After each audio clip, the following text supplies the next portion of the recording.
The Pat McAfee Show. There'll be no rules for our guests, for us, for the things we can talk about. Yes, speaking his mind. I've never had a problem expressing my opinions or my thoughts or anything like that. While being relatable. I haven't had that manufactured fake-ass celebrity that a lot of people have whenever they go on those big networks. I've had a chance to really build my crew, build my following, build my audience. And ridiculous. What am I supposed to do? So I'm supposed to look at something that I can definitely afford and say, nah. Is that what I'm supposed to do?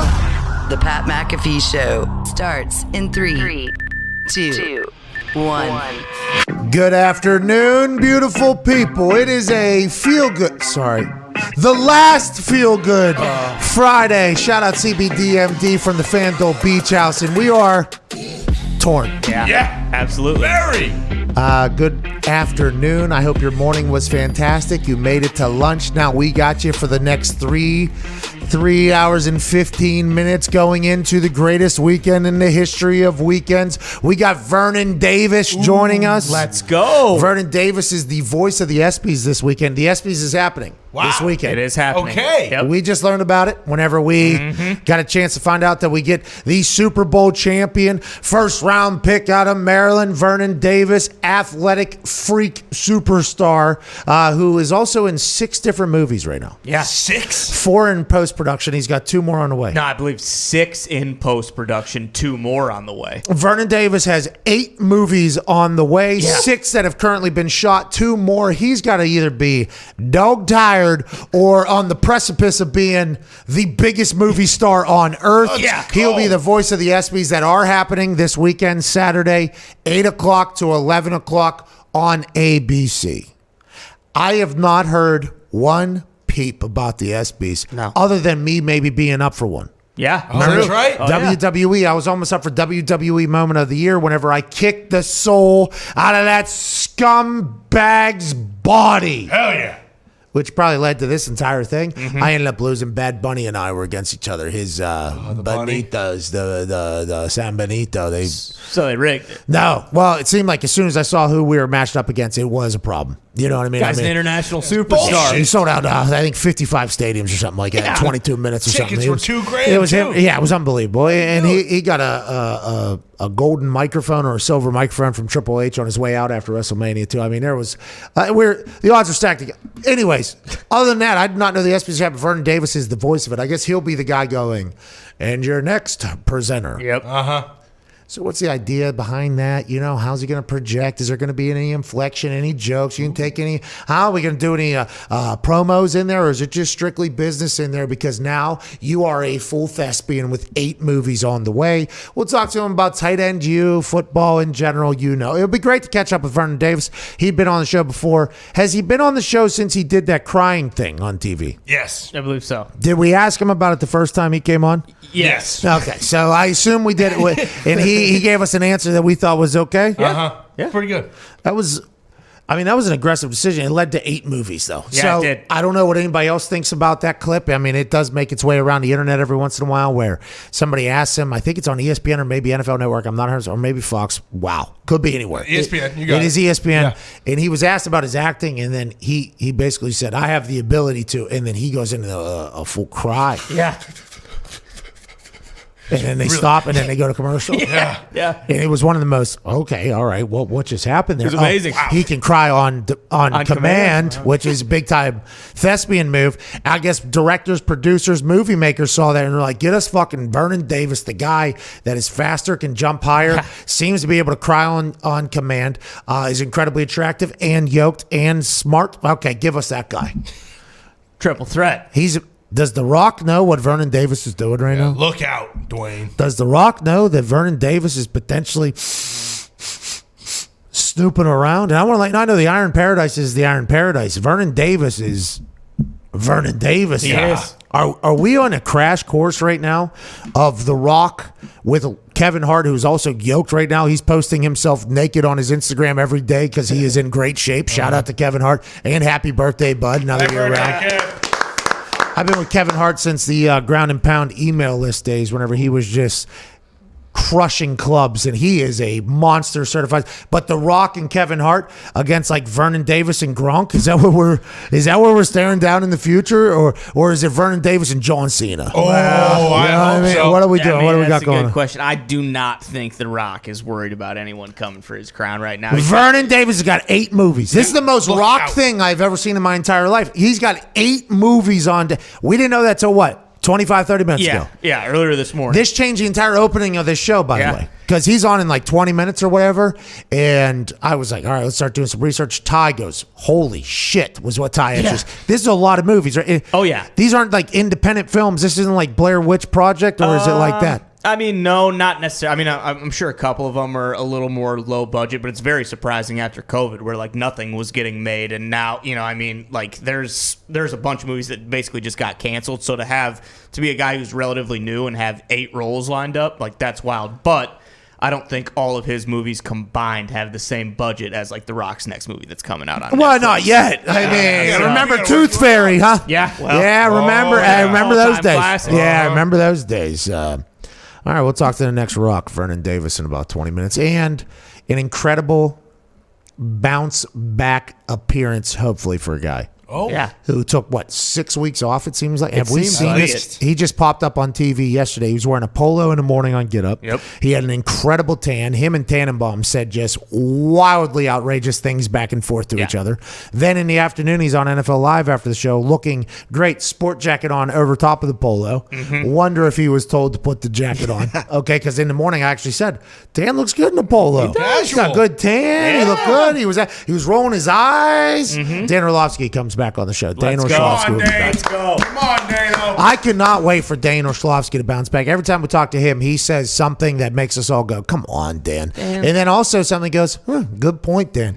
Dan has captivated the masses over there at ESPN. He was on every show there for 5-6 months straight, Yeah. basically. Literally every show he'd do. I think he'd do KGZ, then he would do Get Up, Yep. then I think he'd do Sports Center, then he would do NFL Live, and then Scott Van Pelt was like, hey, why don't you come and just sit in the back and hang out for a little bit. He was on ESPN all day, every day for a while. He has taken some breaks too long. I can't wait to see what's cooking in his brain. What stupid stuff is he going to say today? Because what you said on Twitter about him potentially topping Schrags whenever Schrags put Rivers in there, which, by the way, hey, go Colts. Go Philip Rivers. Coach. Go Coach. Philip Rivers took the Colts to the playoffs. People will forget that. But when Schrager said that earlier this week, you said, and you think that Dan Orlovsky will be able to top what Schrag said about adding Rivers to the Peyton, Tom Brady, Aaron Rodgers, Drew Brees, Phil Rivers. Yep. You think that Dan Orlovsky potentially comes in with something a little hotter than that at Boston Connor? I'm not going to lead him there, but there is a chance I ask him, hey, Dan, why is Mac Jones going to win the MVP this year? Oh, Just my God. to hear what he has to say. The film that he has watched. Oh, man, he's ready. If you couldn't really see it last year because Cam and that offense, there wasn't a lot of weapons. But if you look at the concepts that New England was running, and then you add in Mac Jones's ability to blah, blah, he'll be able to piece together a 17-0 season for the New England Patriots with Mac Jones. They got a really good offensive line, Connor. I mean, you need to understand that with the running game that they have and the new weapons, Tight he ends, can do it. and Mac Jones, his quarterback, if you look at his skill set, very comparable to other quarterbacks that have been able to dominate with tight ends. Is he was called Tom Brady for a reason, and then that'll start our entire conversation with him about. Okay, Dan. Yeah. Do you have Tom Brady in you too? Because you throw right-handed, you're white, and you're quarterback. Do you have a little Tom Brady in you too, or is Tom Brady potentially what's in between the ears that we all got to try to figure out if he got it or not? It's a good question. And he'll say, yeah, you're right about Tom Brady, but I'll say this. He has Peyton Manning's accuracy. Yeah, I mean, he could do it, Pat. Maybe. We don't know. We haven't heard his most recent film study on Mac Jones. True. And I do believe, by the way, that Dan Orlovsky is either on television, okay, trying to round up his 45 children. Right. Trying to keep up with his wife. Yep, of Okay. course. Because his wife seems to be the real engine in that whole house. Super mom. Exactly. Remember, she was going through quarantine, pranking Orlovsky for content on the internet. Yeah. I mean, before he was getting ready to like go on, go on air. Yeah, she was dumping water. Yeah, It was yeah. awesome. So he's got to do that. And then I think he just watches film on quarterbacks. Yeah. He always sounds, and I think today's finally the day I'm going to ask him if he's full of shit or not. You know, Yes. this is kind of like what Foxy did. This is what Foxy did to the Hammer Down boys, who we'll get to here in a couple seconds, who are in Indianapolis, and the boys are back being hot. We'll talk about that in a second, but I'm going to ask Orlovsky. There's no way he watches the amount of film he watches. Yeah, I doubt it. I mean, with that, how many kids he has, like who has the time? He seems like a early to bed, early to rise kind of guy too. Yeah, he's got to get all that in before his kids get up. Exactly. 8 lacrosse practices a week. I mean, come on, there's no way this guy can. Well, and all what? this He's stuff. moving all that Premier League lacrosse merch Exactly. every single day. He's got to get that out of the bag, onto his body, onto his head, into the car. Like, there's no, unless, is he on, you think he's on his phone? And then if he's on his phone watching it while he's at his kid's practice, is he a bad guy? Yeah, is he about that? So we kind of put him, the case. we kind of put him in a pretzel.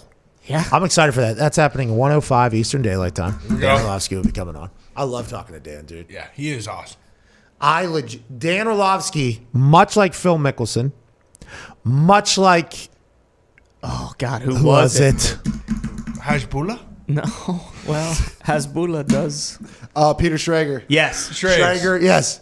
Thank you. Not Hasbullah. Okay. Hasbullah, though, You once could we on the argue pot, he has. might. He has as well.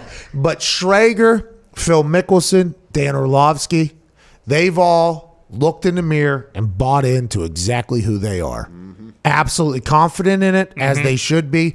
Absolutely comfortable in it, and they are them all the time. Schrager, he's gonna look cooler than everybody else. Yeah. Okay, he's gonna say some TV stuff. He's always gonna be the same person though. Schrager is always the same. Phil Mickelson has learned how to just be, hey, I'm Phil Mickelson. Yeah. This is what I do. Okay. Hellacious seeds, bombs, coffee, calves, flexibility, all this other. This is what Phil Mickelson is. Orlovsky knows this is what Dan Orlovsky is. I am. And he is always Dan Orlovsky. I caught him on vacation. I caught him on vacation. We're at the same place. He was the same fucking guy. I mean, it was.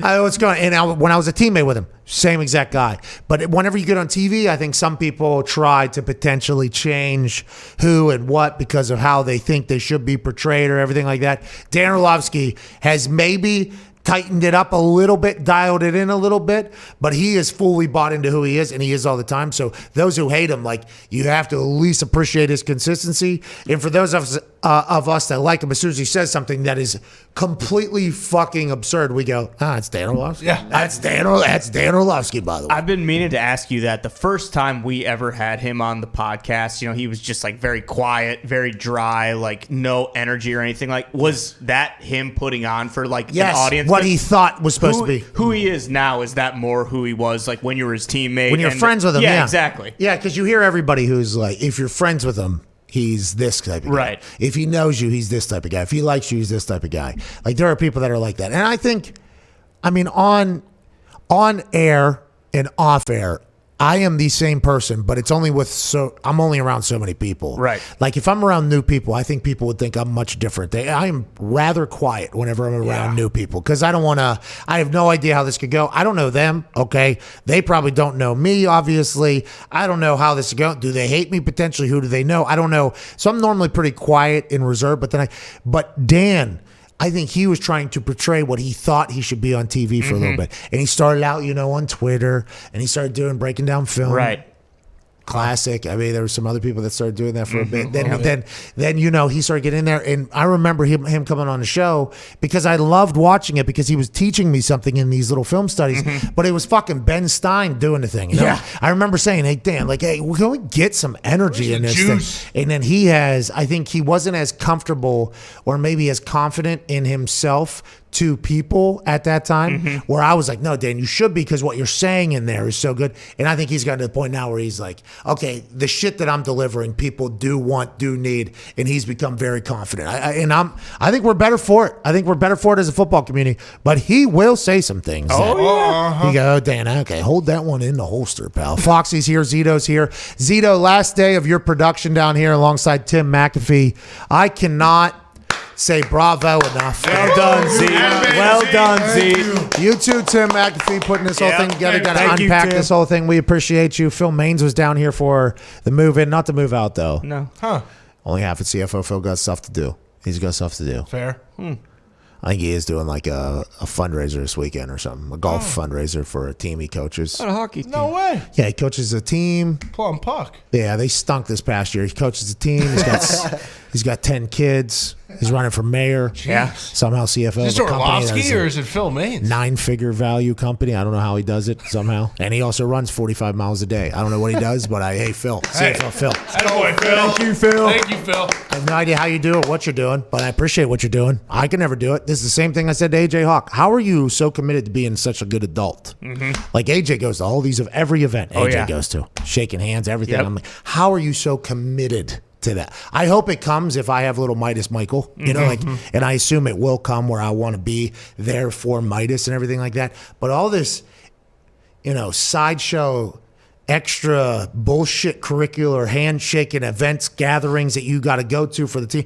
I don't think I ever gave my parents enough, like, hey, thank you for all the bullshit you probably had to go to for me to be on a team. Now, my dad and I spent years and years and years in cars together traveling around, but I don't even think about the other stuff, like hanging out and dealing with the other parents, going to... When you're doing all the shit that you're there for. Birthday parties, event fundraisers, all this shit. AJ and Phil somehow figure out how to go to all these things, and I'll call them in the middle of it, and it looks like the depiction of my nightmare. The events that they are at, and I'm just like, I don't know how the hell you guys are doing it, but CFO Phil, I appreciate you moving in. The boys will move us out. The LED board has brought so much here. This FanDuel Beach House, and FanDuel, obviously, we have to say a massive thank you to. We can't thank you enough. Bravo to this old piece of wood. You did it. Thank you. You made it. It was a pretty hysterical concept that came together in a matter of 3 days. Had to figure it out quickly because obviously the WWE decision was not one that was cooking for a long time. Things had to happen quickly, came out of nowhere. We can make that work. We used to do this in a box truck. We can make it work. We just got to find a house in Tampa Bay. Turned out that was impossible. The COVID and the Tampa Bay Lightning and Tampa Bay Buccaneers and Tom Brady being here and everything being here. Tampa Bay, I believe there's like 5 cranes downtown right now. This place is blowing up and out of control. And there's no end in sight, by the way. If Tom's going to stay here and if the Lightning are going to continue to win with the buildings that are here and the businesses that are down here, Tampa Bay was tough to find a place to stay. It was tough to find a house. Got a pocket listing right here on this island we're on. Found it, overpaid for it for sure. Got a chance to move in. Zito plugged in, 60 to 70 wires and cords here. And every Friday for the last, 9-10 weeks, 2.5 months, we've been able to go live without damn near any hitches. No. We were able to do draft night, which had 137,000 people watching at one point, live from this goddamn living room we're in right now. And we just can't say thank you enough to everybody. Zito, FanDuel, the WWE for the opportunity to come down here. The boys dedicating your time. Just everybody, thank you so much. Not bad for a regional show. Not bad. It is a little regional show. We tapped into the super humid, hot as fuck region. Absolutely. That's right. Have to. Hey, we were down here for 2 months or whatever. It was hot. Okay, it was hot down here. It's much hotter down here than it is in Indianapolis. Right now in July, in Tampa Bay right now, right with this bay right here, it might be 200% humidity outside right now. Oh, yeah. It is hot as hell down here. I don't know how Florida folks do it. And this is why Florida people, a Florida man, just Google that, put it in Twitter, do whatever you got to do. Just do it. There's a reason they are eating so much sun and heat down here. Oh, yeah. You open the door, hell is just radiating through. I guess you get over it and get through it somehow. My body wasn't built for it. We are now, this is perfect timing, I think, for this to kind of wrap up. Sure. Oh, yeah.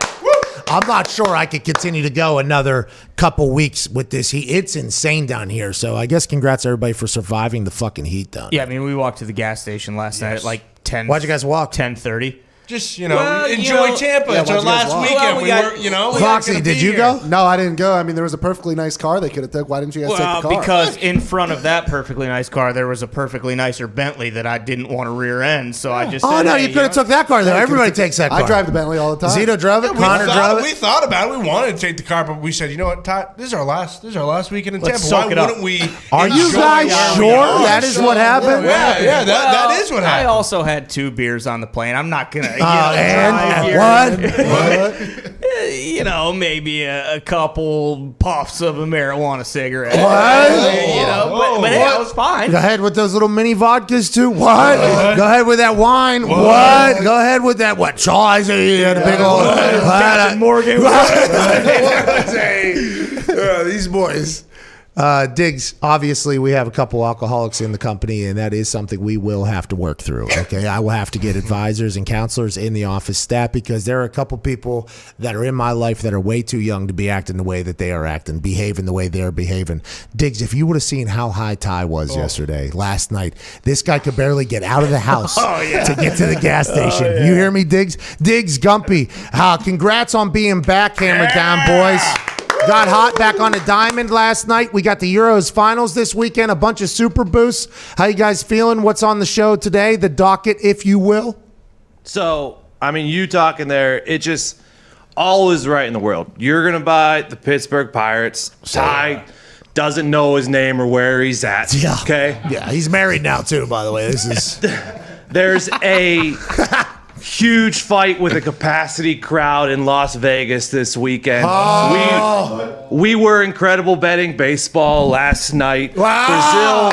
Brazil and Italy are both going to win major tournaments in soccer. Yeah, here we go. And lastly, and the thing that proves that the world is completely back, Foxy completely fucked over the Milwaukee Bucks last night and lost everyone money. So yeah, that was tough, dude. I hammered that very, very strong. And once we landed, we flew a little later last night, so we got in a little later, which was still, so impressive for the state of mind that Ty got to in a little bit of time that he had alongside. Interesting. Yeah, I remember you saying you wanted to make the trip with us, and right after we partook in the same thing, I'm going to go to bed, actually. It was hot. Hey, we got slapped last night right in the face. I don't know what that particular thing was. Shout out to Dalton, by the way, our guy. Shout out to our guy Dalton down here. You've been a hero, pal. I wish I would have met you this morning, but I was still passed out from that entire thing. The Bucks obviously get worked again last night in Phoenix, so much so that Kendrick Perkins led off First Take today asking, is the Bucks the dumbest team in the history? And that's a by the way, Perk needs to get off of that meme where people are saying who's the worst sports commentator. Get his ass off of it. Listen, you think he says dumb shit?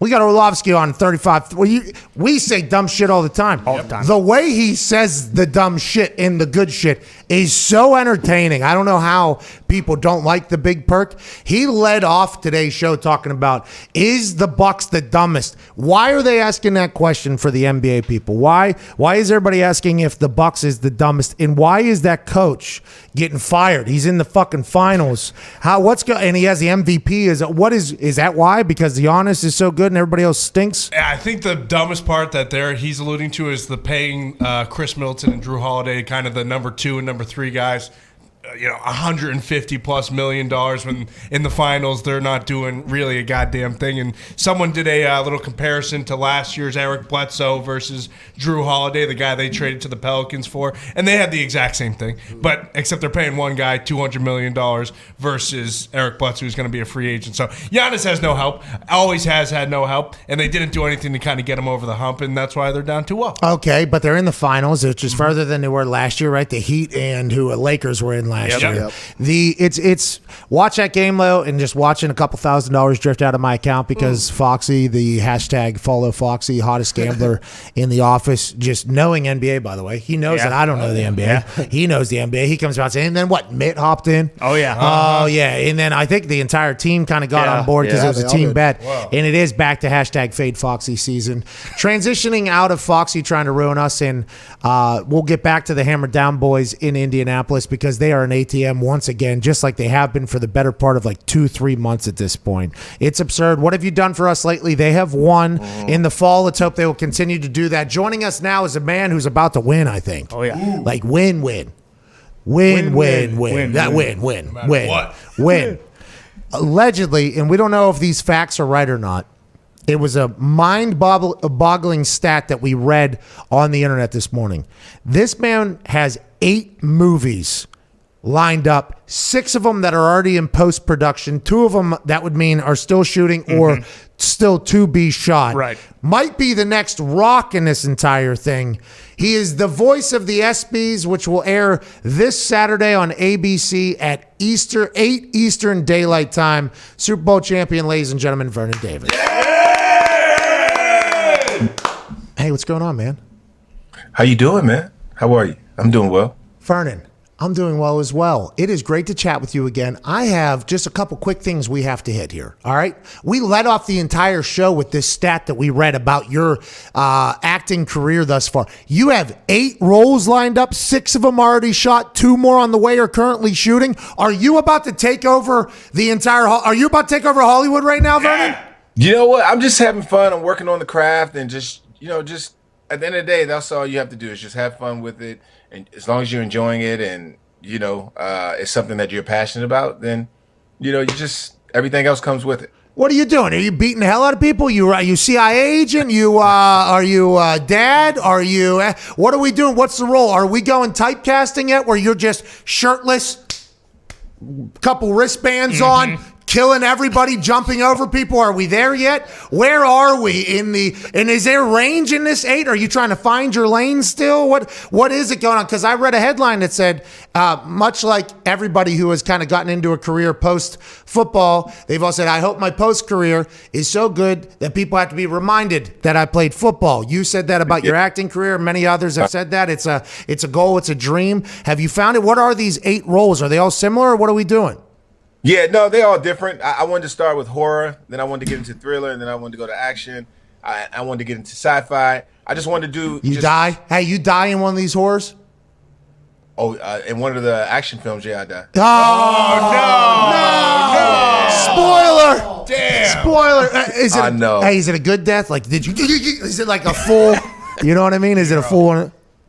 The ones you just gotta get popped in the head, like, oh, I'm out. Hey, that's awesome. We are so incredibly happy for you. I want to let you know, and any time an NFL player goes on and dominates, I think the rest of the NFL community is so happy. This weekend, you're the voice of the ESPYs. What does that mean? Are you projecting? Do you have just a set amount of words you're allowed to say, or is there a little personality in there? And how did you get this role? Yeah, it's just I'm pretty much the MC. If you ever watch the ESPYs, you hear a voice when the host is not talking. That'll be me. That'll be my role. It's a lot of dialogue. I'll be on camera from time to time. But it's a pretty cool role. The opportunity came across, and my manager Henry Penzi asked me that I want to take it on. I was like, yeah, sure. I think anytime there's a challenge and it presents itself, I try not to back down from it because you never know if that's something that you'll eventually love. You know what I mean? So you try it, and if it doesn't work, it doesn't work. If it works, it works. Okay, so let's say you love this. Are you like the voice of the Golden Globes now all of a sudden? Like, is there other jobs in this particular facet, or has ESPYs always had guest MCs, or is this something that we have missed, or are you the first? Is it normal? How's it go? No, this is the first time they ever had an athlete as the MC. Let's go! Here we go. Changing the game. Changing the game. That's what we like, Vernon. That's what we like there. Yeah. So it's the first time, which is pretty cool. It's history. It's history. So like I said, it's a great opportunity. I couldn't pass on it, and I'm going to make sure I'm out there and I'm having fun, and hopefully it's a good show. Hey, we mentioned this, and it makes its way around the internet. I don't know, every other month or so. Whenever you just cried on command. Was that on ESPN? Oh my goodness, that was terrible. That was terrible acting. All right, okay. Hey, listen, you say that. We don't. Okay, we thought, no, we don't think it was quite a moment. It's still going around. I was about to say, did that happen and then you immediately got jobs after that? Was that because you? Hey, because I found out you were like fucking in. I heard you were like, that's how I learned, like, oh, this dude is in on like act. That's that clip. I was like, okay, he's committed to the craft. And I think a lot of people, now I'm not hey, listen, I'm no thespian, okay? I can't cry. I could cry, I guess. I couldn't tell you the last time. It's been a while, but it's the whole thing. That's when I learned, like, oh, this guy really wants to do it, though. And I think, did a lot of people, is that like a moment for you where you started getting jobs or gigs, or how's the process been of becoming? No, it's just, it's like one of those things. If you're into something, if you want it, it's law of attraction. Like, it finds you. You know what I mean? It's one of those things. If you really want to do something that's in your heart, you're passionate about it, you're putting the work in. You're not just out there just doing it, but you're really putting the work in. You'll always be successful at it, but you have to do the work. It's a process. The preparation is the biggest key to all of that. And when it comes to just the emotions, you want to be connected with something. That's why I said when you said the video of me crying on ESPN, I just did it. You know what I mean? It was just I wasn't connected to a certain thing, right? You know what I mean? Yeah. And acting is all controlled. You don't have to show tears all the time. You don't have to be emotional because it's all in your eyes, right? If it's in your eyes, it works, right? But as long as you have an opinion about something, you know where you're coming from and where you're going, you're solid. Hey, that whole, like the universe, if you put it out, it'll come back. Did you watch that documentary on Netflix about the positive forces, how there is actually some scientific proof that if you put positive shit out, there is a chance that law of attraction, there will be some positive come back? Are you big into that? Are you big into like the, I don't want to say like the spiritual, but the positives, like the yoga, the deep thinking, the spiritual stuff, meditation? Have you gotten into all that post football, or did you do that during football as well? I did the meditation and just all the law of attraction stuff when I was playing football.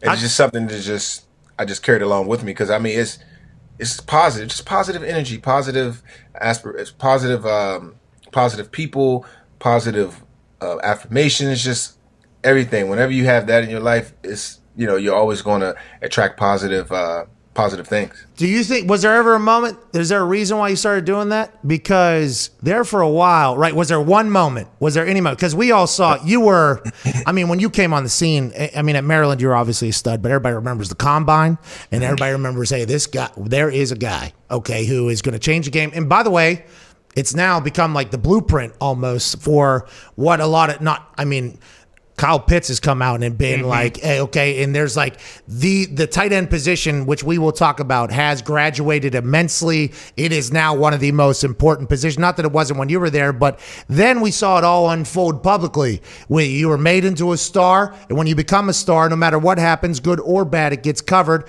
You and obviously Singletary had some moments in that whole thing. Was there any moments, or was it just natural emotion or evolution and maturity as you're kind of growing older and experiencing things? I think it's just the maturity, and it's like you said, growing older and experiencing things. It's you adapt and you want more for yourself, and I wanted more for myself. I wanted to do more. I want to be more, and just hold myself accountable. And holding myself accountable is making sure that I'm doing the right thing. The Rock said something on his Instagram. He said it's not about how much money you have or what kind of car you drive. It's all about how you make people feel. Oh, yeah. And for me, that's important to me, But in order to do all of these good things, I had to be right with myself. And being right with myself is doing the right thing all the time consistently. And that's what I try to practice. It's just important to me to be that way. And expect good things. Don't you there was a moment where I was just sick of being like a stupid person. Like I was like, all right, I'm sick of putting myself in this particular situation. Like I'm sick of I had one of those moments where it was like, I'm tired of being potentially in this situation, like natural growth came. I couldn't have fathomed having to go through what, being the star that you were with the situations that you went through, and then how it all ended up panning out with you becoming this incredible philanthropist, traveling around team to team, being loved, Super Bowl champion, going back to Washington where you're from. It's really remarkable, Vernon. I think you should be incredibly proud of that shit. Yeah, thank you. I appreciate that. It means a lot. Hey, no problem at all. Let's talk a little bit about football, shall we, though? The tight end have you heard about this? And how do you feel about the tight ends potentially coming together and saying, here's some tricks of the trade, but also business-wise, this is what we should be thinking and asking for, because I think that is also a large part of the tight end. How do you feel about it, and what are your thoughts on the tight end position as a whole? Yeah, I think that's good. I think anytime you can come together and share that information, share a gift that you have to help others, it's always phenomenal, because a lot of young tight ends come in this league and they don't have the formula for success. And the formula for success, it's consistency, but it also has to do with the things that what will help you, what you don't know will hurt you. And what they're doing is they're sharing that information, they're sharing their gift, their secrets with the ones who aren't familiar with it. And as far as the other side, like this is what we should be asking for. That's just being strategic. That's being intelligent, smart, sharp. It's thinking outside the box. And what they're doing is they're trying to change. They're changing the perspective about how we approach this thing, approach this game. So you're not just approaching it as an athlete who's trying to, turn himself into a real pro, right? Yeah. But a pro is well-rounded. You're businessman, you're business savvy, and you also understand what this business is about. So I think it's phenomenal. I think it's a no-brainer. It's something that needed to be done, and I applaud them for doing that. How's your brother? How's Vontae doing? I see he is just living. Does he just have timeshares all over the world? He might live the best life I have seen on the internet right now. He's living out there. Yeah, he and his wife, that's all they do is travel. That's awesome. That's their thing. They just travel all the time. He's not really. I know he has a business called V-Zone that he's promoting and that he got off the ground. But his wife and them, that's what they enjoy. They're having fun. They're living life. They don't have any kids. So they're just traveling, seeing the world. Hey, this dude, he's skiing in Aspen one week. And then like 3 days later, I see him hopping off of a dock into I'm like, this dude, good for you. You deserve it, Vontae, by the way. As do you, Vernon. Good luck with everything. Couple questions from the boys here. Go ahead, Connor. Yeah, Vernon, speaking of the tight end have you thought about starting a possible thespian you for Smart former athletes who are trying to make that same transition into acting? Yeah, you know what? I thought about it, but for me right now, I just want to make sure that I'm well versed in this space before I can give that kind of information. You know what I mean? Self-awareness. That's I'm smart. just, I'm new at this. I'm still learning. I've been in it for about 1.5 years now. So once I get going the way I expect myself to get going with this, it's then I can share all of the things that I've learned and that I'm learning. You know what I mean? I just want to gain all the possible information that I can have. You love it, huh? You love it. Oh yeah, I love it. I love it. I think it's phenomenal. I mean, it's a form of art. It allows me to express myself in ways that I can't normally express myself. You know what I mean? And acting, this is what you can do. Imagine going to like a drive-through, right? And the lady messed your order up. But as the good person that you are, there's two sides to us, right? There's the side that says, "Oh no, it's okay, it's no worries." But then there's the side that, you want to come out and say, "Why did you mess my order up? How did you do that? Like, that doesn't make sense. I told you what I wanted." You know what I'm saying? Yeah. That's the side that you can act, that you can do in acting. That's You that's get a the lot role out, that you're you saying, might, yeah. You know what I'm saying? Yeah, you can do that in acting. So that's what I'm saying. It allows you to show that other side that you wouldn't normally show. You know what I mean? Because we know it's not right, but we all have that it's an instinct that we have as human beings, and everybody has it. But that's when you use it in acting. Yeah. Hey, maybe you become a heel too in wrestling. It's a great time. Yeah. I had a little bit of a run here for a couple months with the NXT, and I was just looking people right in their faces and telling them how stupid they were. It was a great time. It was a blast. They were booing me. I was booing them right back. I let them know they sucked. It was a great time there. Go ahead, Todd. Vernon, I can't remember if you maybe did a little bit right after you retired, but did you ever consider getting into like the media side of things and trying to get a job on like Fox or ESPN or anything like that, or was it always? Did you know that you wanted to go act when you were done playing football? I explored the possibilities of being a broadcaster and commentator, but I just, as I explored it while I was playing, and I found that it wasn't really doing anything for me. I didn't feel like I was in a space where where I could fully express myself. Just talking about football, but then I turned to acting, and that gave me that outlet that I was looking for. So that it pretty much gave me my answers. That's why I'm just elated that I was able to explore those things before I started playing ball, before I stopped playing ball, because now I know where I want to go. I know the direction that I'm going. I know what I want to do right after I'm done. Have they given you some like example MC lines for you to read this weekend? Do you have any? And have you want to workshop a couple here real quick while we're together on maybe how I would approach it? You know what I would think about doing. And by the way, I would never get offered this job, so maybe it's like you know what I mean. Have they given you some things you might have to say? Have you already started practicing? Has there been rehearsals? This is coming up. This is tomorrow night, 8:00 Eastern on ABC. Let's go. Have we gotten started? We got rehearsals today. What's going on? Yeah, no, I started about 5-6 days ago. Started working 5-6 days, recorded some stuff. I came here. I actually had a rehearsal yesterday. I got another rehearsal today. Here we go. But yeah, just familiarizing myself with the words, the verbiage. You know what I mean? Like, there's different ways you can say it, of course, but you know, you want to make sure you come across, enunciate, say everyone's names right. There we go. And get the information out. But you know, I want to say it different. I want to be silly with it. But yes, it might be too much. No, Vernon, listen, let them dial you back, dude. Yes. Hey, you're the first person ever getting to do this.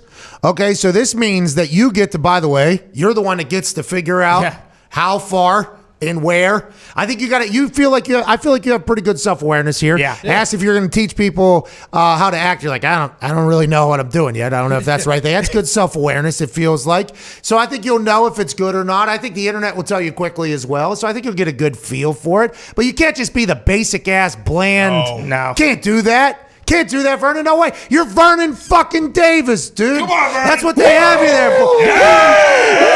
Let's go. There's only what, like 5-6 people probably in the history of the earth that can do what Vernon Davis can do. Remember that. Oh, I appreciate that, baby. Appreciate that. Enjoy yourself, man. What is the line, though? Can I hear what an example of, like, because I'm trying to figure it out. Is it like your presenter from movie, insert name a movie here, and is that the lines that we're going to hear from you? Like that type of shit? Yeah, it's a lot of different things. It's like coming up next, we have Alicia Keys coming out. Nice.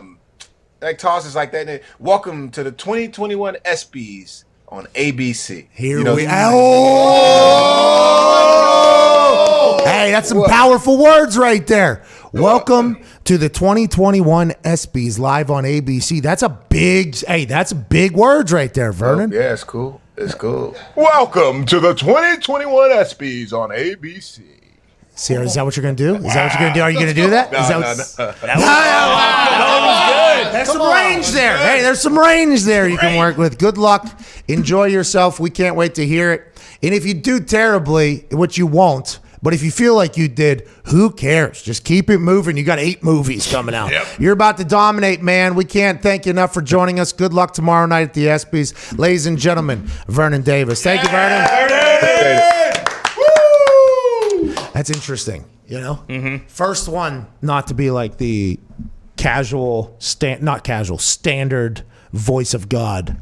Keep it moving. Smart. I think it's a smart move. Like you said, he gets to write the blueprint. Yeah. Let it eat. Let it eat. And I should have told him there, you know, because when we first started going live and I had to throw to a commercial break, you know, like throwing to a commercial break gets a bit repetitive. Right. Even in one day. So, like, I should have told him right there, like, hey, think of different ways to go to the commercial because he's going to have to be the one throwing to the commercial, right? Every single time, basically. Yeah. That's his thing. Yeah. That would have been something, but I don't really know what I'm doing. So this little self-awareness, not the right thing to do. Probably not do that type of stuff. Just give away that type of game. He is going to have to spice it up a little bit, though, because otherwise, you know, what's the point of having him do it? Why? Exactly. You just get the same, you know, slapdick who's been doing it the last 30 years. Bingo. That's like they asked me to come on College Game Day. Yeah. And then a couple people were like, can you do it this way? It's like, well, what the fuck do you have to be here for? No, I'm going to do it this way. Listen, you can have somebody do it that way. Right. I'm sure there is somebody you could drop in there to do that. But if it's going to be me, like, okay, I'm going to do it. Might not get welcome back. That's cool with me, but I'm going to. What's the purpose of me being here if we're not going to do it my way? It just doesn't make any sense. Well, and he just got a call from the ESPYs too that said, "Hey, we saw what McAfee told you to say. Let's scratch that."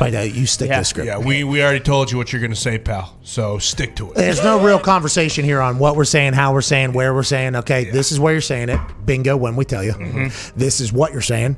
This is how you're saying it, by the way. Actually, next to every single word we say, excitement, boring, here you go. There's no way that's well, and who knows? Maybe he needs that, you know? I mean, maybe he's not much of like an ad-lib guy and he really likes the script. Ad-lib. You cried on command. Boom. He was not happy about that video, by the way, immediately upon bringing it up. I did not know He that. said it was Why bad didn't- acting. No Why didn't idea. you guys tell me that about the last time? He said I didn't know he thought it was bad acting. Well, That's the greatest acting I've seen. That's what I thought so I too. think at the time, that was before he'd kind of been in this game. So he craft. was like, yeah, it's okay. But now, a year later, He he's must like, be. hey. Let's get to a break. We're back on the other side. See? That's what I say every time. Yeah. And it gets repetitive. Now that you listen for it probably for the next, until the weekend at least, then ADD will catch you and you won't think about it again. But I have to hear it come out of my mouth every single day. Yeah. We'll see you in 4 minutes. Then, bye.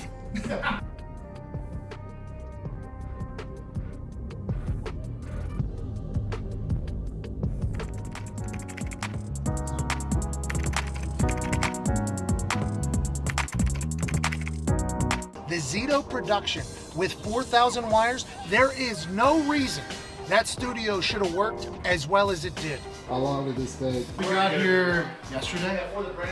24 hours. I tell you what, I give the boys some credit. They got phone calls, everything working from this road studio, right? Zito production, dude.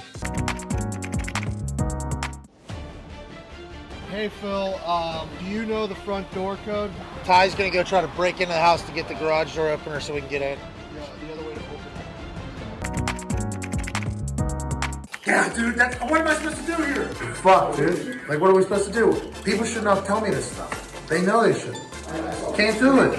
Our sources have told us that Mac Jones ain't going 3. Oh my God! I mean, it seems like Trey Lance is going at 3. Draft odds changed dramatically. Odds have just changed, by the way. Before you went on air, Mac Jones was minus 270, I believe, and Trey Lance was plus 280. And now Trey Lance is plus 105. Trey Lance, let's go! Let's go! Let's go! Breaking news, ladies and gentlemen. Aaron Rodgers is so disgruntled with Green Bay Packers that he has told some within the organization that he does not want to return to the team. Ty. I mean, you alienate the fucking guy. No wonder he doesn't want to fucking come back. He's done. It's over. That's the end of it. Negligence from the top of the organization to the bottom. You got to do something. You had to do something. And they didn't do a goddamn thing. So I don't blame him. We have some breaking news that literally just got texted to my phone. And I think it's because nobody had a clue that 131,000 fucking people were potentially going to be watching this far into the thing. SeatGeek's back! Yeah. That's what live you go.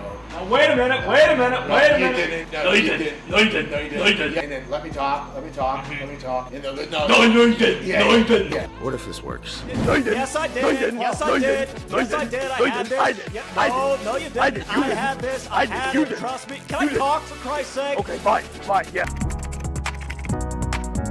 Oh, you're gonna get articles written about you tomorrow. It fucking caused a firestorm with the amount of people that watched them. Articles written by these marketing nerds and their little community tech people saying, hey, this is the dawn of a new day. Look at this thirst trap. What are you, dude? D-Bud. Jesus I'm Christ. trying to get, used to the influencer shit. Yeah. Can we make the feet look a little smoother? Just a little smoother. Not the big Clyde Hopper walk. You know what I mean? That looks better. Bum screen? Are you kidding That's good. That's good. I like that. Jake Paul or his brother, yo, hey, you want something? Come get it. I'm happy to break one of your faces for a nice payday. He walks all the way up. Sleep! As we get back into society, let's remember, people will punch you in the fucking mouth. Uh-huh.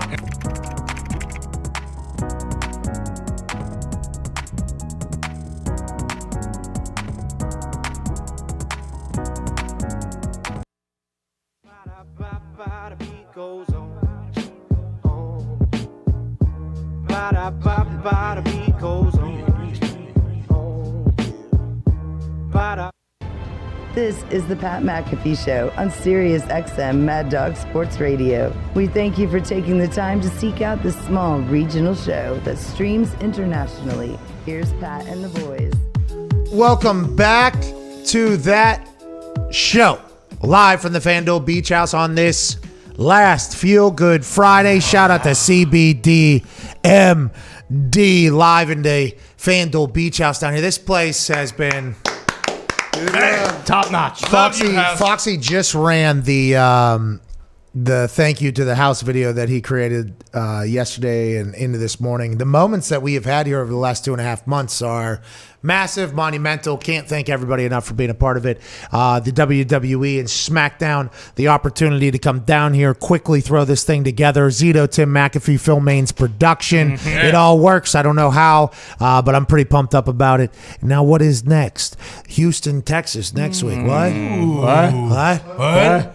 And Fort Worth on Sunday. What are we going to do? I have no idea. We will figure it out. I have a quick question, though, for somebody back in Indianapolis. Is Nick Moraldo back there? Yes, sir. Nick, what's going on, man? How we doing, brother? Hey, I don't know. You see this Go Bolts flag we got here? Go Bolts. Go Boats. Oh, yeah. Did you fish out of the pool? Yeah, we had to get out of the pool. We dried it out in the humidity. It never fully dried. I don't think anything's ever fully dried down here in Florida for about 4 to 5 months, it feels like. But, hey, Go Bolts right there. Go Bolts. We didn't have this for the Stanley Cup. It was actually only in our possession after the season was over because Foxy took this gift from somebody that works for the Lightning and threw it just into the pool as soon as he got it. But we got a chance to hang it up one time. That's not what I'm asking you about, though, Nick. You know, your Spotify's the one that kind of puts together the bumpers and the PMI radio because we got to have non-copyright music so we don't get a strike on YouTube and get taken down, which people have done to us before. So it's a really diligent process.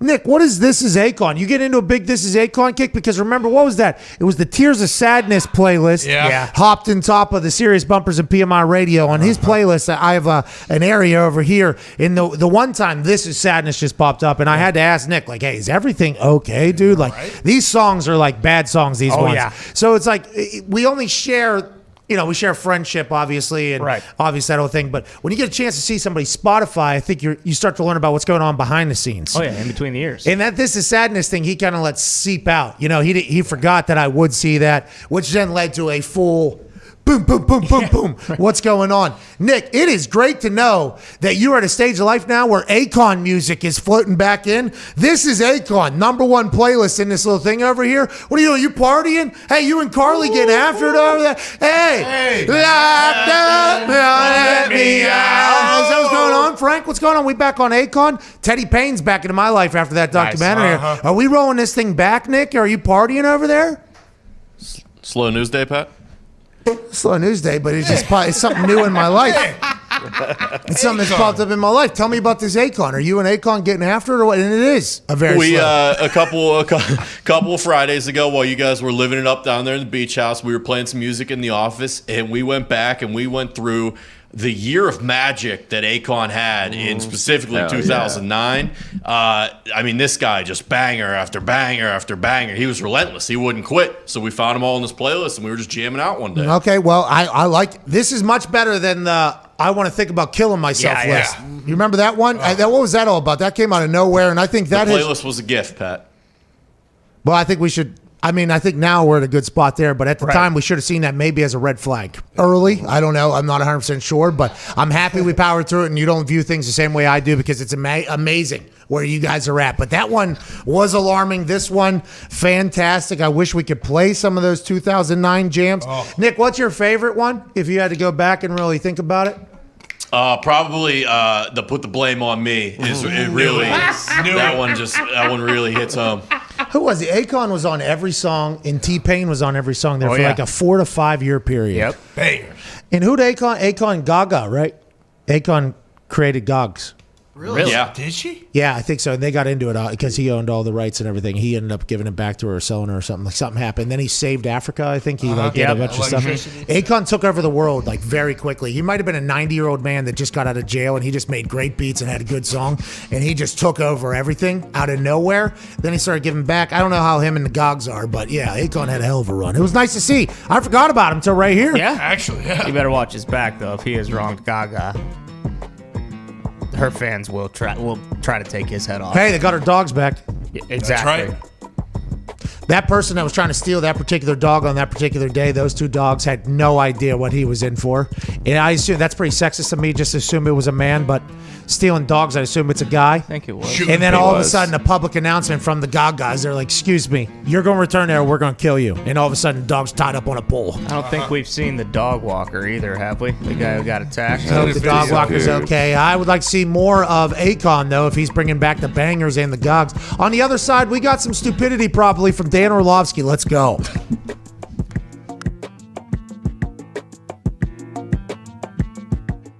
One of the guys, I think it was Jacksonville, actually, and everything happens with Jacksonville, it seems like, but I think one of their defensive linemen were running out to kick a field goal, and the defensive lineman kind of like cuts in between Pat and I and kind of like shoves me, kind of gives me like a out of the way, you know, and Pat blew up on this dude. What?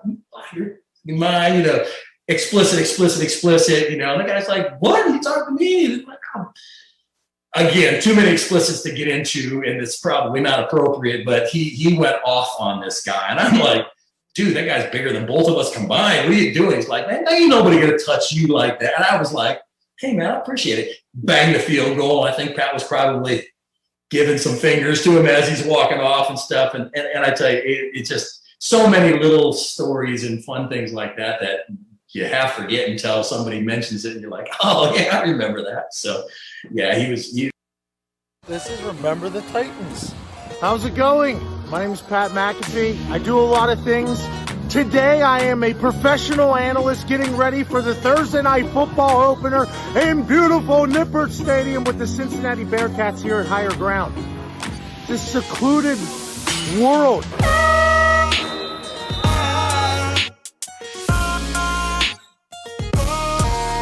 Good squad, good place, excited for this morning practice.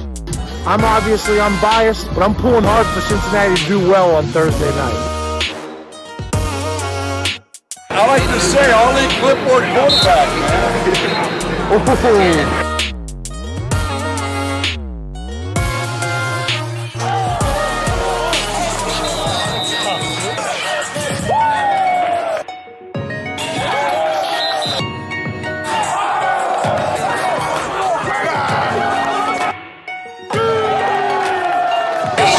This is awesome.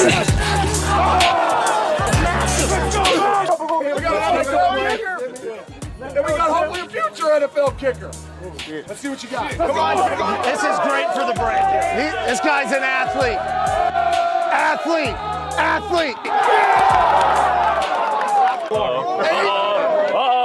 Hey, let's go. Hey, goodness. They say kickers are athletes. We'll find out. Let's go. Pull it up. Heads up. Popping on the west side, this is where I stay. Gotta Hey, I appreciate that. Thank you so much for the hospitality. Have a great day. Let's go get it. 1, 2, 3. Going in, I'ma close the case. I can't wait no more, man. I gotta blow today. I'ma blow today. I ain't hearing what they say. Need a blue face, I've been caring about a race. I've been trying to eat, I need more than just a taste. Now they trying to talk, oh no, they should know their place. Man, I'm ballin', this ain't cap, baby, now I feel like calling. From the O, but I got the music poppin'. All the time, man, it started to get obnoxious. Now I gotta drive down, feeling nauseous. Gotta drive top down, then I hop out, I've been feeling hot now. Thank you. Okay, let's get the after. Yeah, you got it. Appreciate you coming. Thank you. This has been so cool to see. Whenever we were driving out here into the sticks, my boys and I from Indianapolis, we were told by Coach Fickle it was a 40-minute drive from where we live. Absolute lie, hour and a half out here. But as we were getting out here, we didn't know what we were going to show up to. And this is such a cool scene here. I remember whenever I was in college, we won a lot of games, beat Cincinnati a couple times. It was a great day. But I remember my boys, right? Like I still am in touch with them every single day, every single week. We had this moment where we went from boys to become men. And you guys were a really young team last year, but got to experience a lot of wins. Like now the expectation level are high. And I can't wait to talk you all up on Thursday night against UCLA. UCLA refused to respond to my tweet. So I am a Bearcat fan on that opening night, and I cannot wait to watch you guys dominate. And I think this is such a cool thing. Coach, I can't thank you enough for your hospitality. I got a bunch of swag from you guys, too. This has been a cool day. Enjoy this, though. This doesn't happen a lot. Even when you get into the NFL, it's not like college. It's not like your boys. It's not like this. It's a whole different world that you'll remember forever. And I was honored to be here to watch you today, and I can't wait to watch you guys go win the thing on Thursday night and then throughout the rest of the season. Thank you so much. Cheers, boys. Thank you.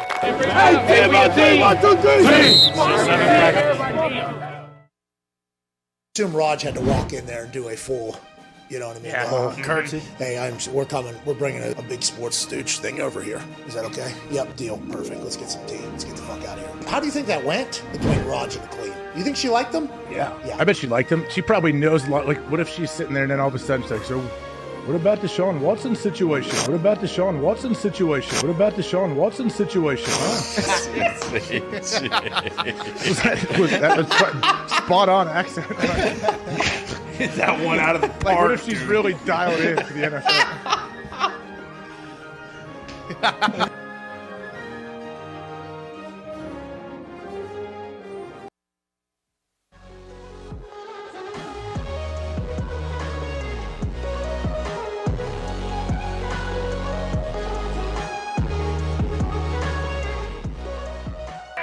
The Pat McAfee Show. There'll be no rules for our guests, for us, for the things we can talk about.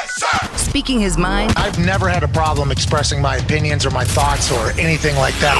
while being relatable. I haven't had that manufactured fake-ass celebrity that a lot of people have whenever they go on those big networks. I've had a chance to really build my crew, build my following, build my audience. And ridiculous. What am I supposed to do? So I'm supposed to look at something that I can definitely afford and say, nah. Is that what I'm supposed to do?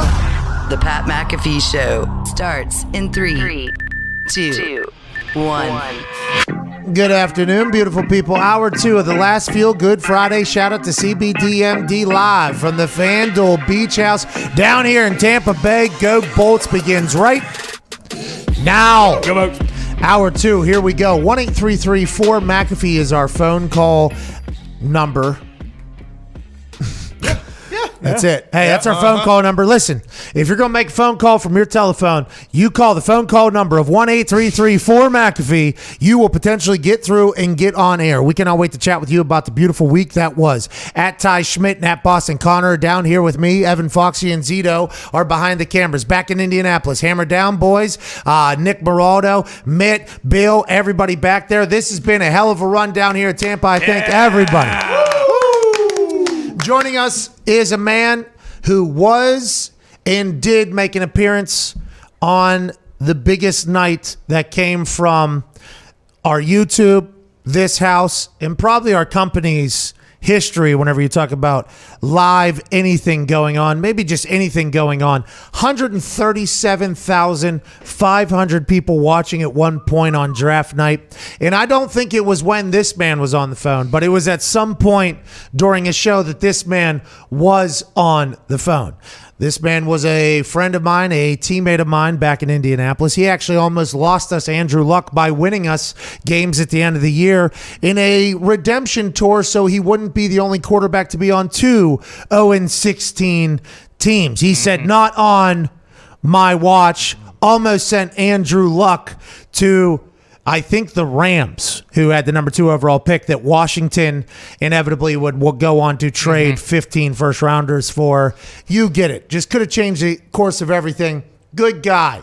Then he gets into tweeting about his mindset and his brain in the quarterback position. We tell him, what you're doing right now, Dan, is incredibly insightful, incredibly intelligent, but it lacks all of the entertainment level that you could possibly ever need to potentially be watchable. What Dan has done since those days on Twitter to now on ESPN, every single show, has been nothing short of mesmerizing. Now when he's on the television, he is must watch. Yesterday morning, it was his first time back on Get Up in like 7 to 8 weeks. He had a polo on, a beautiful tan. He was side-eyeing. This guy's charisma and brain are at a level that we all wish to see. Everybody that steps on a television screen is at, ladies and gentlemen, Dahn Orslowski. There Premier League lacrosse hat pitch right there at the beginning. What's going on, dude? What's up, bud? How are you? Did you get my video? I did get your video. We tried to run it as a commercial. I was talking to Thespian Vernon Davis, though, when you said I didn't get to watch it at the time. Was that acting in the video, or were you really just get done working out like something fierce? No, I can't. I cannot act. I just got done getting a workout, trying to look like you. So I figured I'd send you a quick video. I was in between, like, do I shower or do I stay disgusting for the McAfee Show? And I showered. Oh, wow. See, we thought we would be a show. Like, hey, we want the post game presser. Yeah, you know what I mean. We want the post lift, the sweat, the hair. Your hair looked unbelievable. Yeah. You're tan for whatever reason, probably because the blood was just radiating. It feels like we missed out. And why don't you do that on ESPN? Why don't you do the post ESPN guy on ESPN, Dan? Why don't you give them a little bit of a little raw, genuine post workout Dan Orlovsky brain sesh, pal? I think that would fly over that well looking that way on television. So next time I come on, I will go work out before and come on disgusting. Dane Orlovsky, I said it in the intro, and you probably missed half of it because Zito was trying to call you. We were having a little bit of an issue, so it was a little bit of a prolonged introduction. A lot of very kind things were said about you. I want to let you know that just strictly because tech wasn't working. Okay, so a lot of great things were said about you, but it's real. We missed you when you weren't on TV. Yeah. You came back, great tan. Yesterday morning on Get Up, you came out firing. I mean, it was great to see you back, Dan. We missed you over here. Thank you, bud. I appreciate that. Yeah, it was good to be back. I've had some time with the family and hanging out, and I'll do a little bit more of that over the next month or so, and then August comes back. Here's my thing when I go on television. I learned this a little bit on my own journey, and I've learned it a little bit from you. A lot. I watch you. I study you. I try to learn from you. Dude, if you go on television and say stuff that anybody in the world can say, you're boring. Terrible. And I think this is something that I've stumbled upon over the last year. If you're scared to be wrong, you're never going to be good on television. And you just got to be willing to sit there and be wrong and wear it. And if you do that. Hey, that's a great talent of yours. You're willing to be wrong and wear it. I mean, you know what I mean? Scared takes don't make no banks. You know what I mean? That is kind of what they say out here in Takeville. Let's talk about a couple takes that were debuted yesterday. Not by you, but by somebody that was a general manager in the NFL, I think at two different places. Old Tannenbaum. I don't know him personally. Okay, I don't know this guy personally. Yesterday, he was on a tear. Oh. Baker Mayfield can get it. Too short, too slow to win a championship. They give him a deal. They're binding themselves to mediocrity. That's what he said. You were on the screen at the same time, and I think you were even taking, like, I just got off vacation. And then he said, Ben Roethlisberger stinks. He's going to get benched. This guy is tearing your face. You literally seem to be caught off guard a couple times with Tannenbaum yesterday. He was trying to out Orlovsky to Orlovsky, and Orlovsky's debut back. Whoa. It was great television, but there was some stuff that was said there by Tannenbaum that was absurd. What are you guys doing over there? You guys get too much sun? You guys just start cooking up absurd shit right now over there? Or do you believe any of this? I stand on my own, so the you guys thing, I'm not with that. When he said the Baker stuff, like, too short and too slow, Drew Brees won a Super Bowl. Russell Wilson's like one of the most successful quarterbacks in the last decade. He's not tall. And it's just like, if you go back in time to 2018, August 25th or April 25th, when the Browns took Baker #1, and you tried to write like, hey, in 3 years, the ideal situation would be this, it'd be exactly where like Baker and the Browns would be. And I'm sitting there like, dude, there's no way. There's just no way that you can sit there and for the guy who's been thrust into a plate, like Baker should have failed by now. Should have been an absolute failure by now with what he went through. And I'm sitting there like, Mike T, there's no way that you honestly sit there and say mediocrity. I mean, his name's etched in the NFL history books. And then the Big Ben one was shocking to me because I bet you most people don't know what Big Ben has done the last 2 years as a starter. You know, like I think most people are like, oh, Big Ben's probably thrown for like 20 touchdowns and 8. Dude, in the last like 2 years as a starter, he's got like 80 touchdowns and 30 picks. Like, or somewhere close to that. 76 touchdowns and 31 picks. Like, guy's been playing good football. And so I sat there and I said, wait, you mean to tell me that you think it's better for the Steelers to go to Dwayne Haskins 8 games in we don't know. over Big Ben? Like, that's what that implied, and if he believes it, he believes it. I just certainly do not. Okay, so you're a big film study guy, and Diggs saw this entire Tannenbaum exchange. I think he has a question about Roethlisberger's future, or maybe why you didn't bury Tannenbaum harder. Diggs is back in Indianapolis. Diggs, what do you got? Yeah, Dan, to your point, I mean, he was 33-10 last year, and then the year before that he was hurt, and then the year before that when he was a full-time starter, he led the league in passing yards. So I don't get what fucking Tannenbaum's problem is. But like with Matt Canada and the new offense, does Ben, does he have to go under center more? Does he have to be more open to doing things that he did in the past? What will make Ben more successful, or the team more successful, besides running the ball in the O-line? Yeah, Diggs, I said this yesterday, dude. I got no clue what that offense is going to look like, and that's tough for me to say because my ego tries to take pride in figuring out what things or people and teams are going to try and do before they do them. Okay. I just don't know what it's going to look like because the offensive line still should be bad. It's new bodies, but they're not dudes, so they still should be poor. I think fundamentally they have to at least commit to the process of having a run game. And that doesn't mean that you turn around on first down and constantly run the football because I'm a throw it on first down guy. But they're going to have to put Big Ben underneath a little bit and be willing to present to the defense, we are committed to running the ball at you, because it is a little different when the quarterback goes under, the ability to just run at people rather than when they're in the gun. Things are a little bit more horizontal and you can see things easier as a linebacker. So I definitely think that. I also think they got to play more vertical. They played so horizontal last year. They got to play more vertical. Deontay's got to catch the ball. But I don't think the offense, I'd say this, if we fast forward 6 months, the Pittsburgh Steelers offense is bottom of the NFL, bottom third of the NFL. I'm not going to say that it's because of Big Ben. I think it still would be because of the offensive line, just like it was last year. Yeah, offensive line, you have to have one. It doesn't matter what type of offense you are. If you're a pass-heavy offense, you need an offensive line that can pass that. If you're a running offense, you need an offensive line. Never gets talked about the big hogs, but down there at O-line Masterminds, they're sharing some tips and tricks, and maybe they'll get even better. Orlovsky, before the boys who have a couple good questions for you, I got a chance to hear them earlier, because whenever you come on, everybody gets excited. Everybody gets excited about Dane Orlovsky, okay? Good big swagoo gear there, too. It is great to... Are you full of shit? Hey, listen, I need to know, because you just said something there very self-aware, and that was cool to hear, actually, and it is what reminded me to ask you this question. Every time you go on TV, like, for instance, your Carson Wentz stuff before, it now, you live and die by the film that you have studied. Whenever you go out and you talk about somebody, it feels like you have seen most of their reps. You have 55 children, and your wife is funnier than you are. How do you have enough time to watch all this film? People are saying, not us. Okay, we would not say this. There has been some rumblings back there. People are saying you're full of shit. People are saying you're not watching all that film. Do you watch all that film? And how do you do it? Because whenever you go out and you lay out an argument, you have to have all that stuff behind you. I don't know how you have the time. Who has the time when you're on TV 8 hours a day to watch all the film that you watch? Are you just fully all in football for all football season, or how does it play?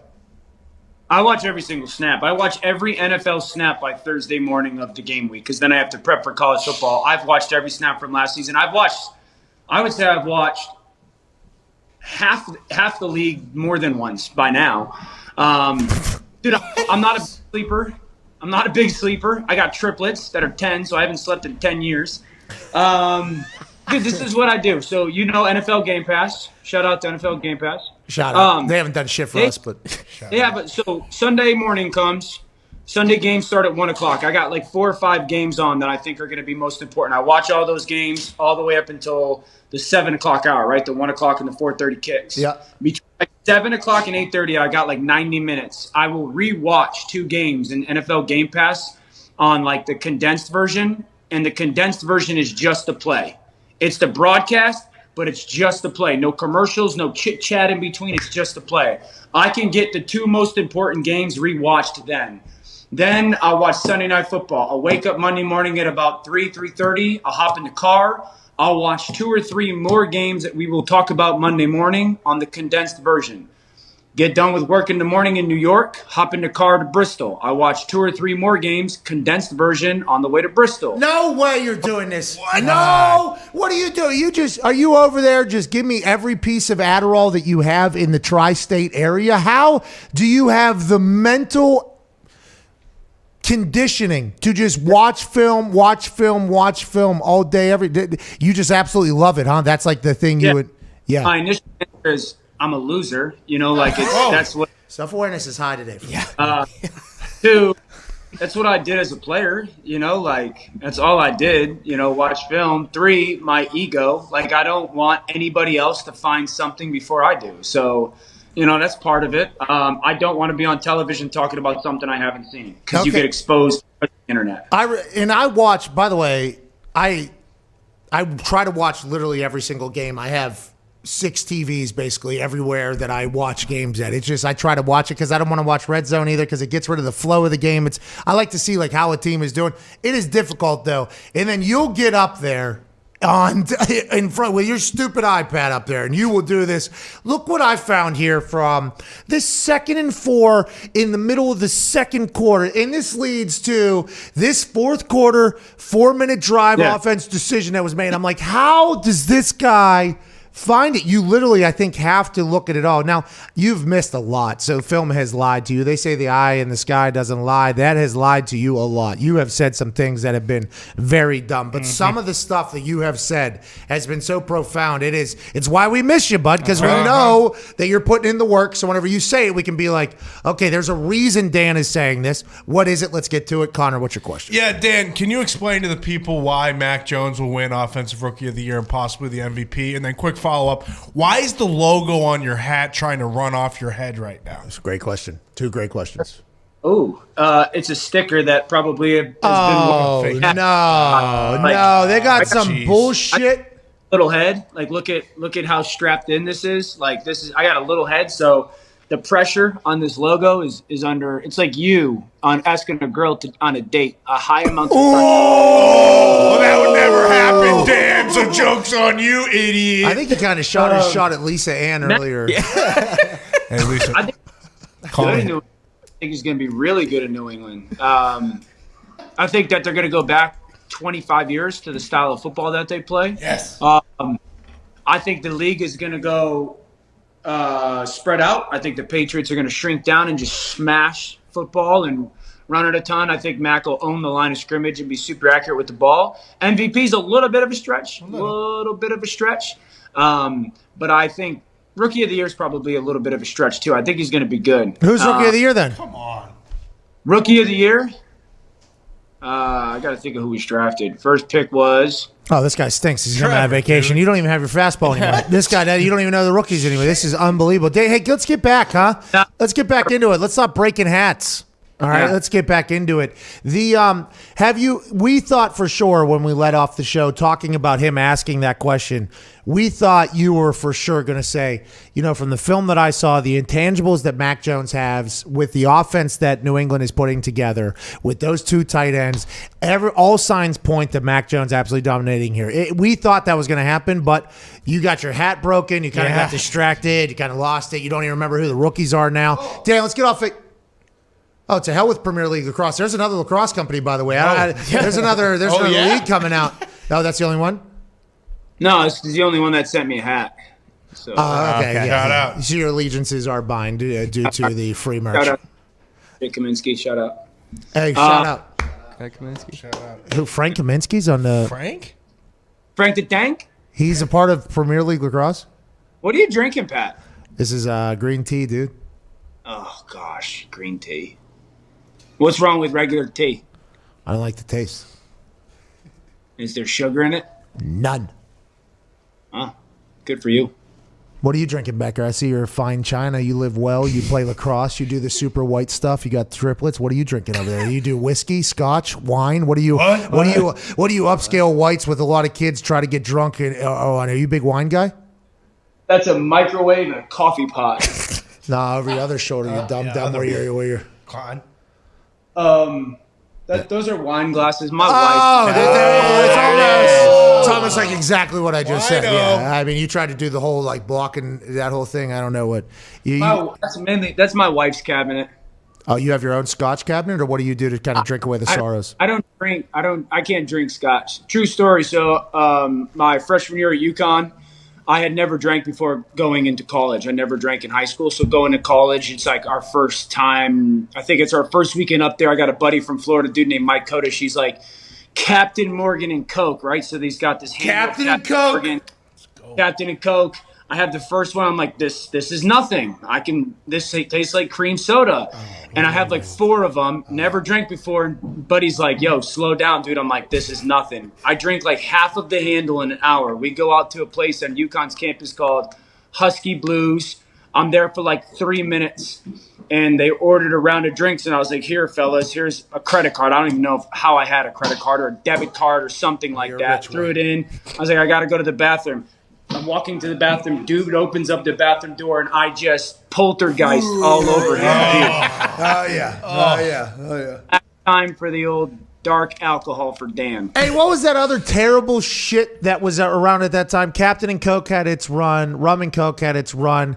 What was that other stuff that had a weird taste? Southern Comfort, maybe? SoCo and Lime. SoCo and Lime. Yeah, that had its... Lime. You know who I was? I was the guy that would walk into the bar and be like, can I have 100 SoCo and Limes? So are you telling stories of me? That sounds like that's what you were doing? Is what you're doing there, Dan? That's fun. It's called Nation, by the way. It's Ric Flair used to do that as well. I learned. I got out a loan to do such a thing. You had a credit card, 2 different worlds. Go ahead, Todd. Dan, you mentioned on Get Up how even if Jalen Hurts plays as well as he could, he still won't sniff where Carson Wentz is. Is that how the Eagles front office feels too? Like, at any point, are they going to make, oh, shit, we should have tried to make it work with this guy? And if they do stink this year, is Jalen Hurts done in Philly?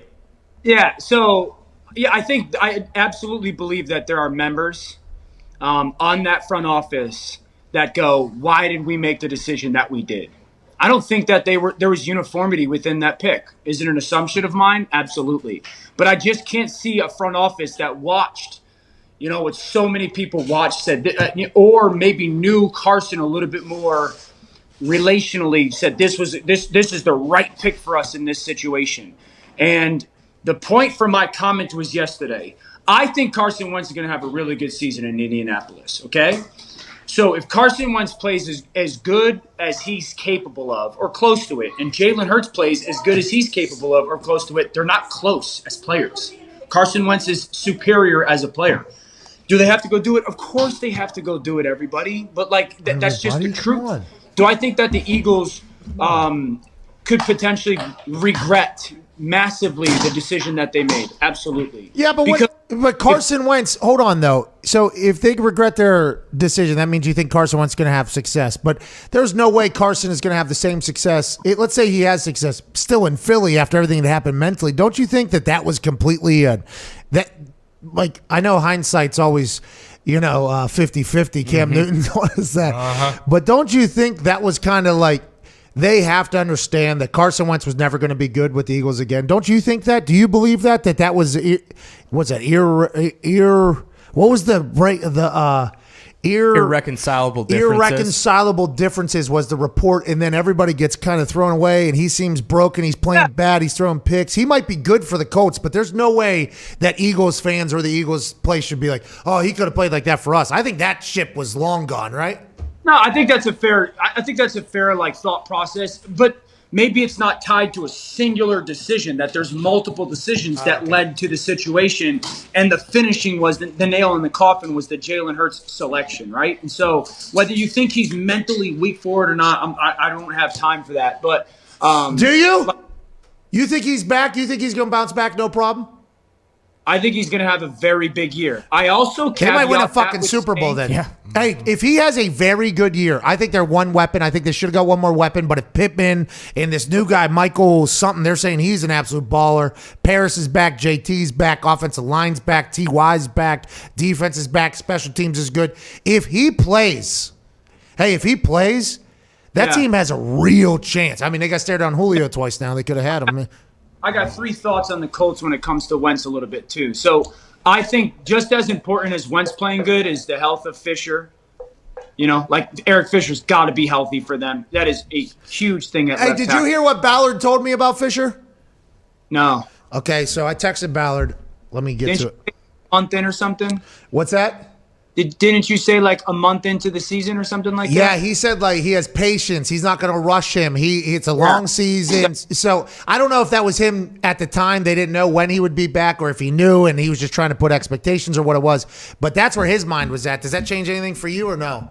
No, when he plays, he's got to play to the level that Eric Fisher has played at for a long time. So like I think how healthy he is a big deal. How good is this Kwity Paye guy? Like, how good is he? Because the loss of some of their edge pieces from last year's, you know, it's like he's got to be really good. And then, like, okay, if you go look back at that 2017 Philadelphia Eagles team, you know how many receivers they had on their team that went over 1,000 yards? How many? Zero. They had 0 dudes go over 1,000 yards. They had 3 that went over 750, 4 that went over 500. So, like, the Colts don't have a star on offense, but I could absolutely see T.Y. and Michael Pittman Jr. and maybe Pascal or Paris Campbell go for 700, something like that. I could see that. You know how many backs that they had that ran for over 1,000 yards? 0, but they had 3 backs go over 500 yards. So it's like I honestly believe that Ballard and Frank Wright look at football kind of like the NBA right now, positionless football. You know, they just look at guys who can go produce. So I think the Colts are going to be really, really, really good if Carson plays well, and I expect him to. Okay, you expect him to play well. You've watched more film on him. I think you know him better than anybody else. You were lying about what other people were saying on TV to make yourself look good for Carson Wentz. I got proof, but you don't. Yeah, you don't. You're right, I don't, but I was saying. Wow. You started my relationship with Carson Wentz as a bad one, by the way, with your lying little trash bag thing that happened. You said to me, this guy stinks. No! Not on air, I didn't. I mean, there might have been a situation. There might have been a situation that popped off where I go, Dan, don't you think this guy stinks? Like, right? Like, honestly, that's when you first started saying everybody stinks or everything stinks, and it was just in the moment to come out. Yeah, we were trying to get it into the Rolodex too at the time. I think we were really trying to hammer it in there, and there might have been a situation where it happened. Thank you. It has become very good for our show. We appreciate it immensely, obviously. But whenever you did that trash bag thing when you were going to bat for Carson Wentz, when he was carrying the Eagles on his back as they were just decimated by injuries, I mean that was so wrong of you. Honestly, it was. It makes sense now that I just saw you do your little eye thing that you did that to me. But me and Carson have gotten back in good graces, which is good news. But you tried to set me up for complete failure there. But you've had Carson's back more than anybody in the history. Why is that? Is it just because of his intangibles? Because you've met him? Because you've seen the play? What is it exactly about him you think that makes you say, like, hey, this guy's going to be a guy? Never exchanged a single word with that human being. I just think he's really good, but I also feel like I'm a guy that has most quarterbacks' backs. Okay, I say this to Marcus Spears all the time. Swag, good shirt, by the way.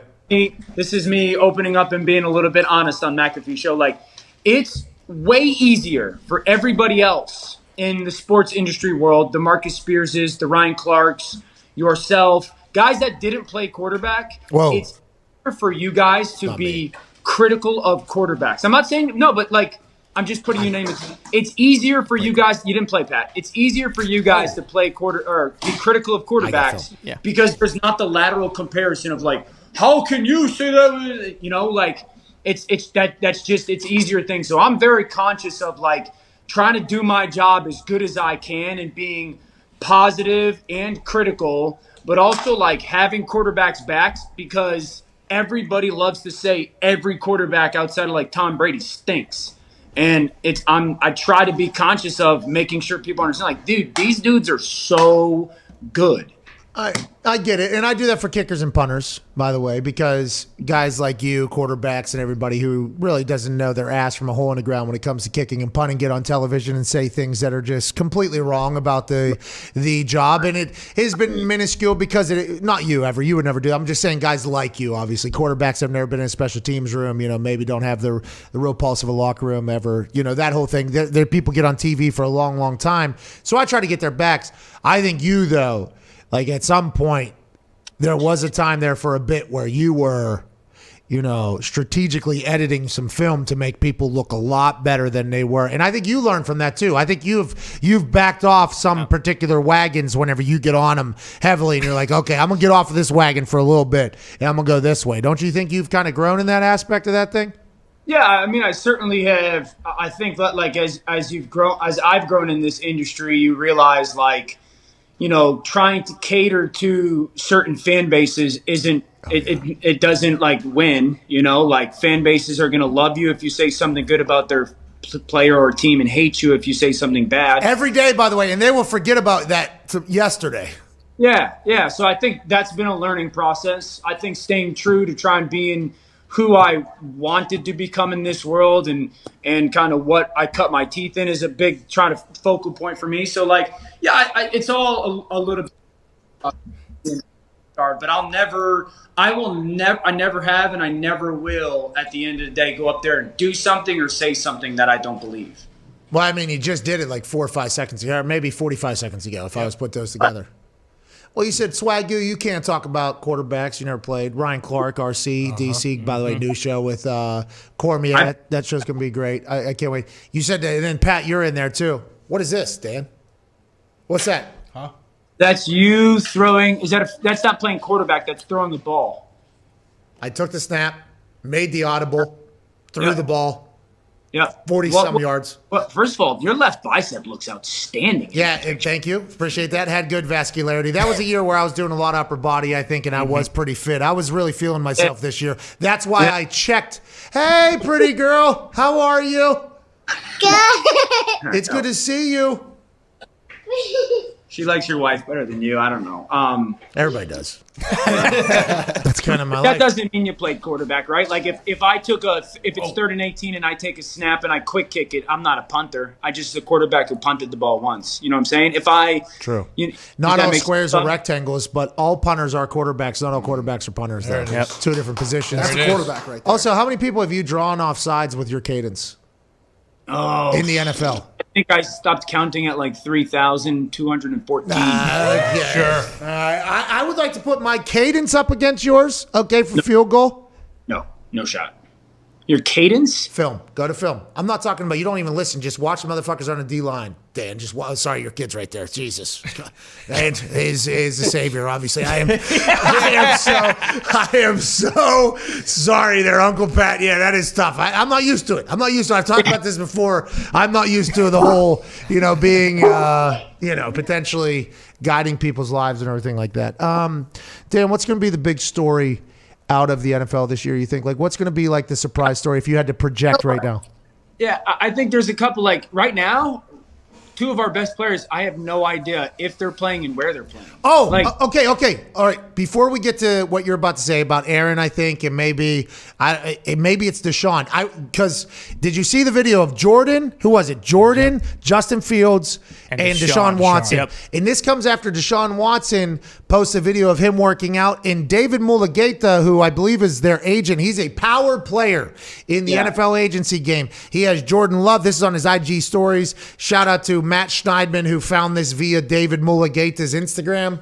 Don't think we should have gave credit there to Schneidman, but shout out to Schneidman. I guess the boys saw him drunk in Rhode Island in Newport before Ty's wedding and everything like that. Right, good place.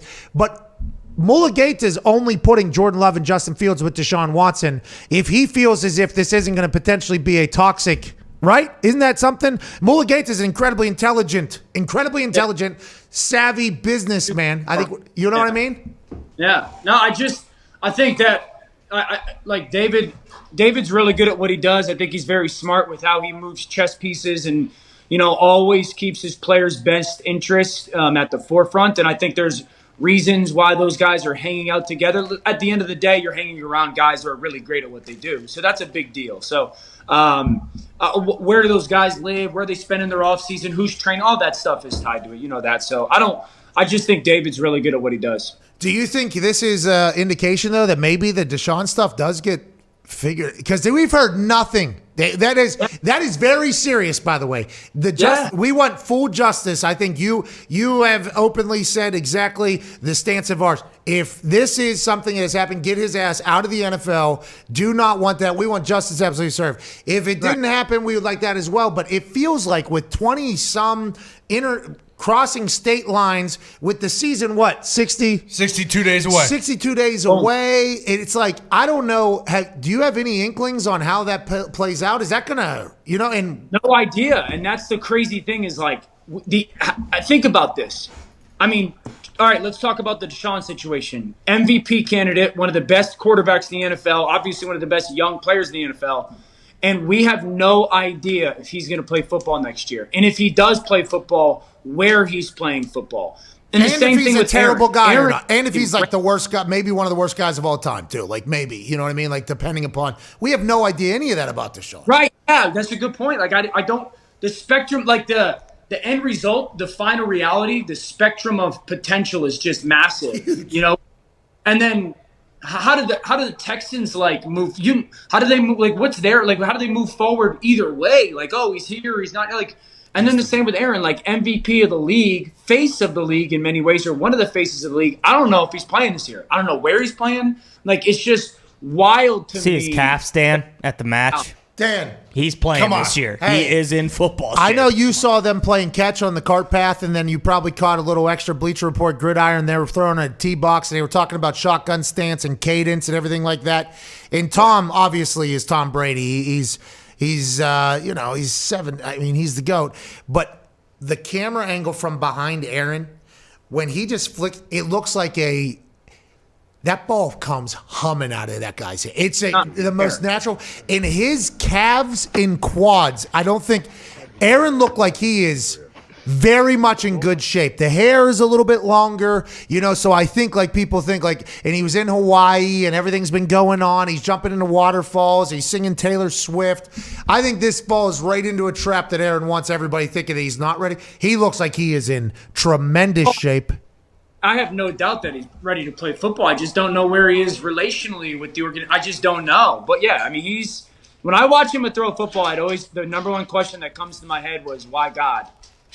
And why did he get to do that and I had to throw like I did? When in the creation process, when were those decisions made? Is that in that book you guys read over? You guys read that book a lot, right? I mean, that's part of the whole thing there. Obviously at night you read that. Scoured it. The answer is not in there. Okay. I have scoured it, but that I don't know, dude. I think those are the two question marks for me that are huge. I think obviously what happens with Stafford with the Rams. I think Stafford could. Do I think the Rams could go to the Super Bowl? Absolutely. I think that they're the second most likely team to knock off the Bucs in the NFC. I think Stafford could have his Steve Young moment. I really do. I think they're going to be unbelievable. Kyler Murray and Cliff Kingsbury, where does that go? Does Cliff Kingsbury figure out an NFL offense? That's a huge question for me. Wait. Let's go back. Did you hear on Flying Coach with Schrags and McVay? Kyle Shanahan was also in Cabo looking to get Matthew Stafford. Imagine Matthew Stafford on that roster in San Francisco. LA is loaded as well, but him on that San Francisco team, I think people that haven't seen Matthew Stafford play football have no idea what's about to happen. He is so... I said this yesterday. I think the country is going to see what everybody who either played against Detroit or played in Detroit has known for years, that the dude is just unbelievable. And if they can get that young player Tutu Atwell out of Louisville, if they can get him a little bit dude, Matthew Stafford. This is what I know about Matthew. Tutu will get going. Oh yeah, Tutu will get going. Yeah, this is what I know about Matthew. Tutu. He will absolutely relish the pressure.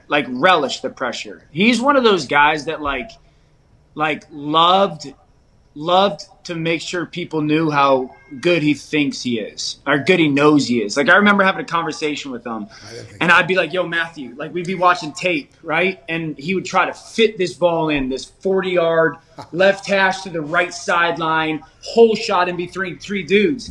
And I'd be like, Matt, you can just take that hook route at 9 yards is wide open. And I remember he looked at me once and he goes, but you can make that throw and you can't make that one. And he goes, Did you do a wide And he's dot like, there? I want to make the throw that nobody else can, you know. And I just like he's just like that dude. Where like he knows he's so good. I think he's gonna eat up this year, just shutting everybody up. He is the classic gunslinger, but never really gets talked about because gunslingers normally are covered, massively in the NFL media world. But since he's been in Detroit, the games are on Thanksgiving. You get to see him, but he's an entertaining football player, and because I think he was so quiet. He's so quiet, I guess. I mean, he's saying this shit to you. I would like to get to know him a little bit better if that's how he feels about stuff. But he wasn't a big media guy, wasn't a big interview guy. He should have been complaining. He should have been complaining years ago, by the way. My favorite Stafford story is this one. It's from college, right? We were talking about so he's from Highland Park, Texas. I don't know if you know, he grew up with Clayton Kershaw. They're like they were childhood best friends. Yeah, you guys at ESPN you guys pound that drum. Do you guys write that on like a note card and say, "Hey, when Stafford's You've heard on"? that before. Come on, Chris dude. Hogan played lacrosse, and he's playing lacrosse again. By the way, Yeah. I mean it is the thing. Did you know that Fitzmagic went to Harvard as well? Dan, come on, this show is going good. You had a good story there for a little bit. He's telling me about the whole recruiting process, right? And he's like, I got sick of the recruiting, so I went to Georgia. So they're playing at Georgia, or they're playing at Tennessee his sophomore season. And I think they lose on like end of the game, last play of the game moment. And he's on the field afterwards with his dad. He's a sophomore in college. And he's on the field afterwards with his dad on the road at Tennessee. And his dad comes up to him and he's like, "Don't worry, Matthew. We'll get him next time we come here." And he looked up to his dad and goes, "Dad, there ain't going to be a next time." And as a sophomore, a 19-year-old sophomore was basically telling his dad, "I got one more year left in school." Yeah, we alternate. Yeah, we alternate. I don't have two. Hey, Dad, listen. Hey, that's cool, Dad. There ain't a next time. Yeah, I'm about to collect $60 million guaranteed when they draft me number 1 overall in this CBA that we have still. I'm going to be able to buy the city wherever they draft me at. That's just the kind of dude he is. So I think he'll relish his kind of experience. And if I was going to put money on a little bit of a flyer MVP wise, it would be him. Oh, you starting to talk gambling, by the way? Did you hear that? A little bit of money and flyer. Did they tell you guys over there to start learning a little bit about what's going on in the world of sports and gambling? Or literally the worst gambler in the world. See, but that's why you are. That's the whole you think you can, you think you can't thing. You've already lost. You don't have to why God gambling. You watch more film than anybody. Fucking figure it out. I'm not into it. Not really into it. Never been. It'll be worth a lot more money for you here in a year or so. So you'll figure it out. You'll get in there. And by the way, I know you just watch the games for fun. At some point, you're going to drink all that red wine and all that clear vodka or whatever the hell you're drinking. You'll be so miserable. You're like, all right, I need something on. Huh? Do you drink wine? Do you like wine? No, but I saw the decanter up there. I'm a sophisticated man. I've been to Napa Valley. Decanter? Yeah, come on, bro. Everybody thinks they see truck driver son stooge here, white trash guy. Come on, I wore my jorts and tank top right into Napa Valley. Okay, I've been checking the legs and the entire thing. I mean, I understand what's going on. I don't appreciate it or respect it, but I understand it. That's fair. But you're going to get so drunk one day, or you're going to get sick of watching all this film, and it's no longer going to be for the love of the game. And you're going to think to yourself while watching a game, you're going to be like, although I'm getting a lot of information here, if I just put a quick $100 on this team, this game just gets so much better. It just gets. I was with a friend of mine last week, and they were watching the NBA game, and he was like, "Who's gonna be the first to score 10 points in this game?" I was like, "What?" Yeah. He was like, "I'm gonna put $100 on." I think it was the Hawks. He was like, "I'm gonna put 100 on the Hawks to score 10 first," and I was like, "You can do that? What are you out of your mind?" Dan, games get a lot more interesting in this world. I mean, you got 3 kids, 10 jobs, a lot of film, but at some point you need to sit down and just. Thank you. How many? You're a godfather to all 4 of them, so congratulations! All right. That's awesome, Pat. Good for you, man.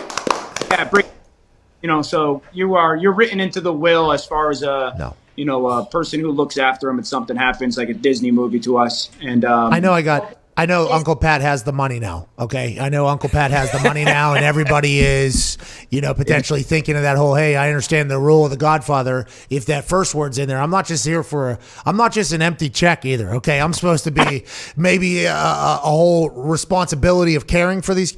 I've had, CFO Phil and I have been best friends since kindergarten. I'm not even his god kids. He's like, this ain't the right move here. If we got to put him in a church, he's got to do a whole thing. I appreciate the opportunity. Uncle Pat's fine, though. I'll see him when they're adults. I'll talk to them when they're adults. Sound good? That's fine. I'll take that rejection. Well, I don't know if the kids will. No, you got to ask me before they're born, anyways. Yeah, it's kind of the devil move, actually. Now that I'm thinking about it, a little bit of devil father coming in this entire thing, and I don't like that at all, especially because that's a whole white kitchen over there. That's right. The kids are there, the wife's there. Hey, your wife yelling at those kids jumping off of that bridge for being a bad influence on your children yesterday was one of my favorite things I've seen on the internet in some time. Those kids were flying off of that bridge. Dude, we were just taking it in, and I'm seeing these kids walk up. That's a railroad line that they were jumping off of. Casito. Smokes. And honestly, that channel that we go through, it's like we got to be very smart depending on the tides because it can get really shallow. And my immediate thought was, these kids better it better be high tide because if it's low tide, they're in bad situations. And when I started watching these kids launch themselves off, my kids were like 30 feet. Yeah. And I was like, I love it that they're into it. Like they're looking at it, not saying, "Don't be scared," and launch themselves. There we go. Yeah. My wife. About it. Yeah, I like the fact that your kids were all saying things that were a bit horrifying if you were a parent and you were not even paying attention. You were just watching these kids fly off of this thing. And we can't fast forward on this, right? Brad Gradkowski there. You and him friends? There we go. Brad and I played against each other in college. He double pops his collars, pastels. Look at this guy. I think he's out of Pittsburgh. Look at this dude climbing. Wow. Yeah, and this, by the way, their boat, Orlovsky's driving a boat here right past him.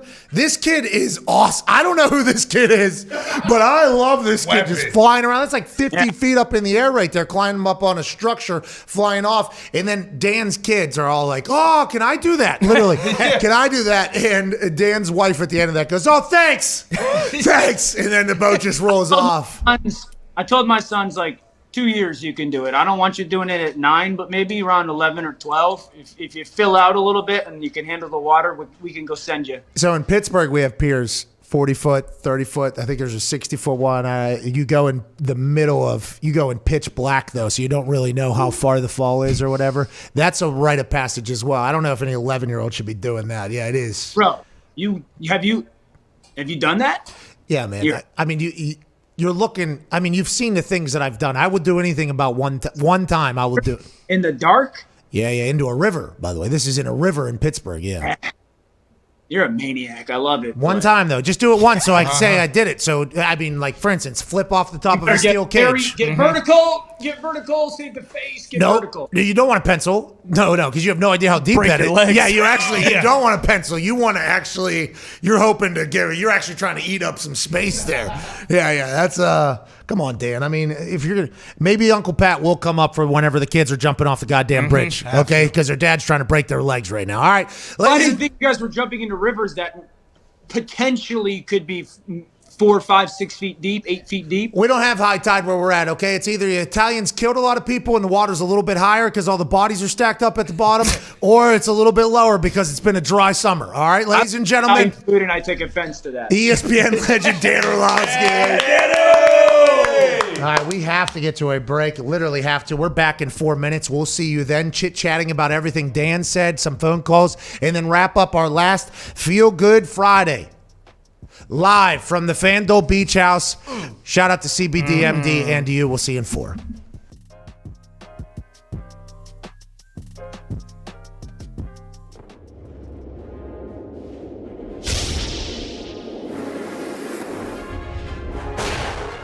How are ya?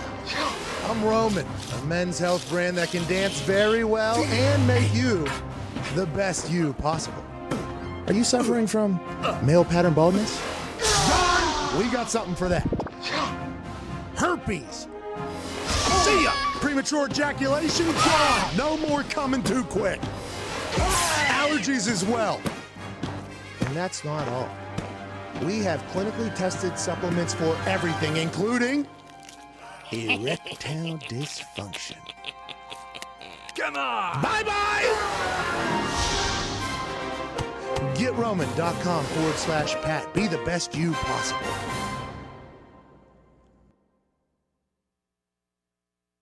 I just saw a picture of you getting out of, I think, a 757 that was from Jim Irsay. What was that, and have you ever been in that plane before? I thought it was like the team plane to fly all of the Indianapolis Colts.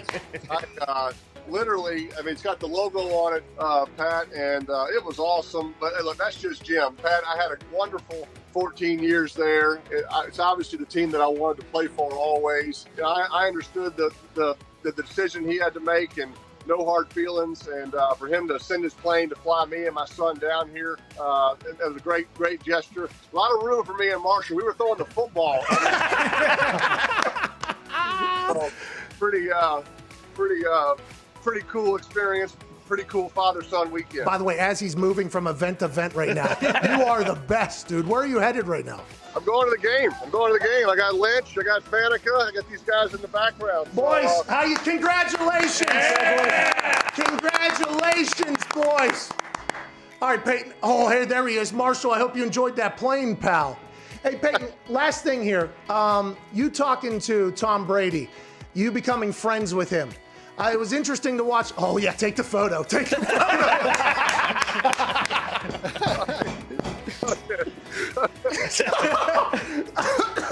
All right, we will wrap this up. Well, I'll tell you, Pat, I don't think anybody can do what Tom has done. Look, I know how hard it was for me to get on the same page with my receivers, learn a new system, learn new coaches. But I had a full off season. I was injured. I was rehabbing.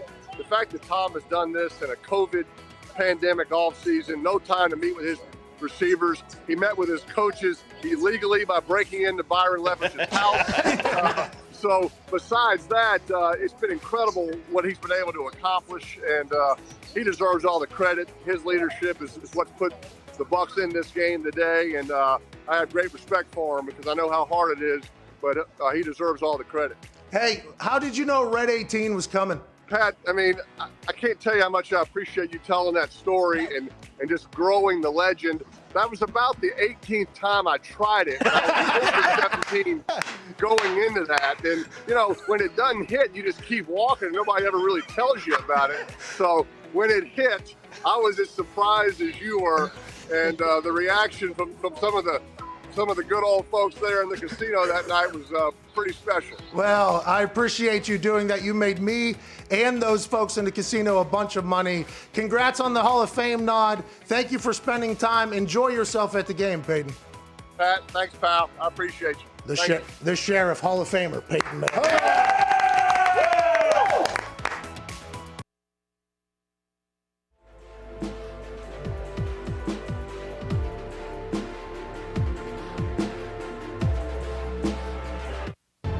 This is the Pat McAfee Show on Sirius XM Mad Dog Sports Radio. We thank you for taking the time to seek out this small regional show that streams internationally. Here's Pat and the boys. Welcome back live from the FanDuel Beach House. Yeah. FanDuel is America's #1 sportsbook. Right now, FanDuel is letting you place your first bet risk-free up to $1,000. Just place your first bet on anything, and FanDuel will refund you up to $1,000 back in site credit if you don't win. Wow. So let's say you haven't, I mean, it's the #1 sportsbook in America, so a lot of people that we are talking to have obviously gotten a chance to experience FanDuel. It's awesome. The app is amazing. There's more ways to win. That's not just a tagline. There seems to be bets for everything. That's why the Hammer Dahn boys, Tone Diggs and Gumpy, have literally dedicated their entire beings now to scouring the app to find the best bets and make money every single day at youtube.com/hammerdown. Right now, if you have not bet with FanDuel yet, come on in. The water is fine. First bet risk-free up to $1,000. Just place your first bet on anything and FanDuel will refund up to $1,000 back in site credit if you don't win. Go to FanDuel.com/McAfee to get started. Use that link so they know that we sent you. Okay. That is FanDuel.com/McAfee. Every boost we do is the biggest boost they have. I don't know if you have to go to FanDuel.com/McAfee. I think they know that we've sent some motherfuckers over there, but we do need to let you know that $1,000 risk-free bet is huge. And with what youtube.com/hammerdown, the Hammer Down boys have been doing day in and day out, being an ATM, that seems like a quick way to make some money if we're in your state. If we're not in your state, we're trying to get there. We're lobbying to get there. We're politicking to get there. And once we get there, we'll have an absolute celebration to be there. FanDuel is the greatest. We can't thank them enough for allowing us to be a part of this whole house situation. Yeah. They said, what do you need? We'll come help you out. Just need you to read a couple things saying we're the greatest. I said, you got it. No problem at all. They didn't say that. We said that. You get it. On the other side, we got phone calls. Mm-hmm. We got the last hour from this show. Yeah. Man. Huh? Bittersweet. From this house, I mean. Sad. Come on. I'm bummed. I'm going to miss this set. Me too. You know? Time. The internet's nicer than it is in the office here. Yeah. There's an LED board here. Mm-hmm. My bed is nicer here than it is in my house. Yeah. Great little outdoor patio here. There's a beach. I mean, it's too hot. It's too hot. Okay, so if we could pick up this house and move it to Indy like Rick Ross did with his house and dropped it in Boca, I would be a fan of that. I like my house, obviously, but the things that come with the beach, the courtyard, the spread, the air conditioning, the internet, the LED board, the Zito, I mean, this place has been fantastic, and it's because of FanDuel and CBDMD. Thank you. If you haven't bet yet, what are you doing? We got a break for 6 minutes, and then we're back with an hour 3 that's going to thrust you into the greatest weekend in the history. SmackDown tonight on Fox, 8 p.m. Eastern is going to be a great show from what I've been told. I know nothing. I'll find out later. Your phone calls and more in 6. See you then.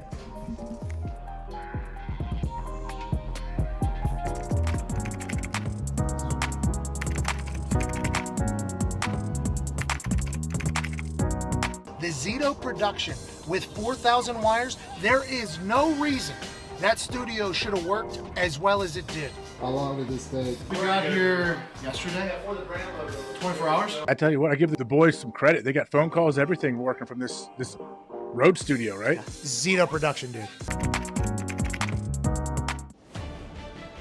Hey Phil, do you know the front door code? Ty's gonna go try to break into the house to get the garage door opener so we can get in. Yeah, the other way to open it. Yeah, dude, what am I supposed to do here? Fuck, dude. Like, what are we supposed to do? People should not tell me this stuff. They know they should. Can't do it.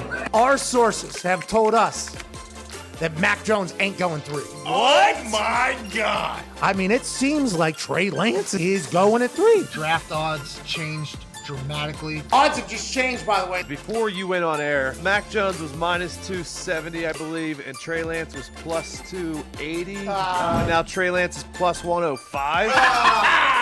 Trey Lance, let's go!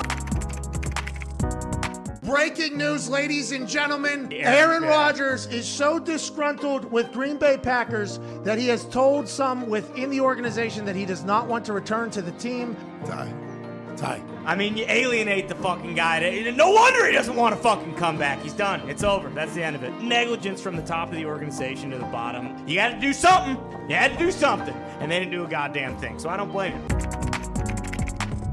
We have some breaking news that literally just got texted to my phone. And I think it's because nobody had a clue that 131,000 fucking people are potentially going to be watching this far into the thing. SeatGeek's back! Yeah.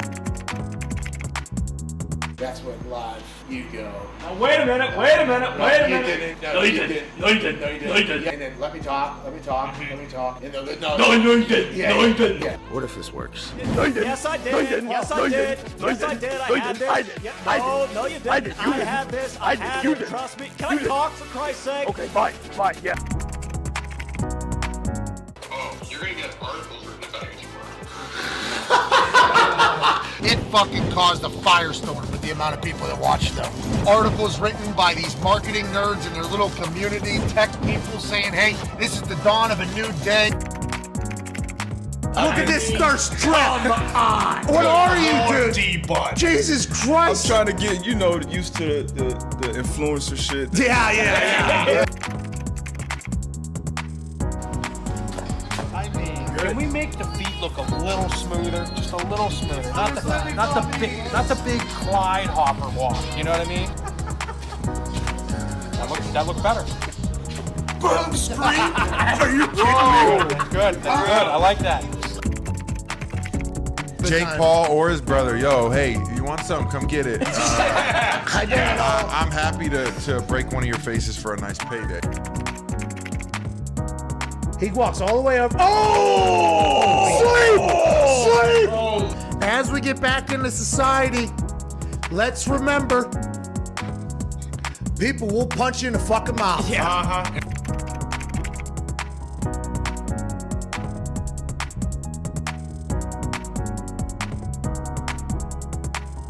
Is the MCDC name tag then? Because it's a long time. ACDC. Do you hate it? Do you love it? I feel like we potentially offended you after finding out you're a diehard Metallica guy and we call you MCDC. No. Listen, I love classic rock as well. So. I don't strike you as a numbers guy. Yeah, whenever I heard you, I was just like, you know what? I'm not 100% sure this guy is just going to be listening strictly to the analytics guy. I just kind of a feel I had. I got through addition and subtraction.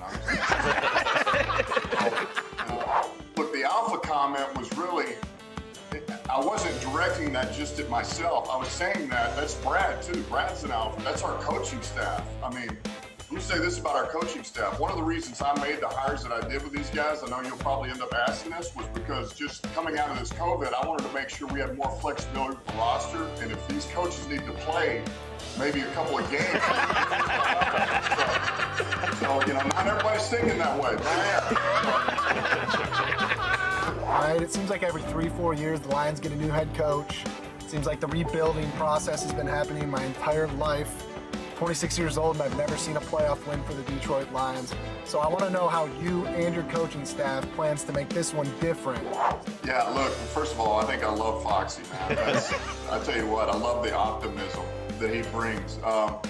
Look, I would say this, to me, the short answer is Sheila Ford Ham. If you want hope, she's the one who's bringing the hope. Because I had put serious thought into this as I was hiring my staff. I was thinking about hiring you to see if you would like to be, our special teams coach. And then I thought, you know what, I know you doing this radio, it softened you up a little bit. I chose not to. All right, I hate to say that, Pat, but I needed to just let that be known. Well, I want to let you know, true alphas know when to hang them up. Ladies and gentlemen, Dan Carroll.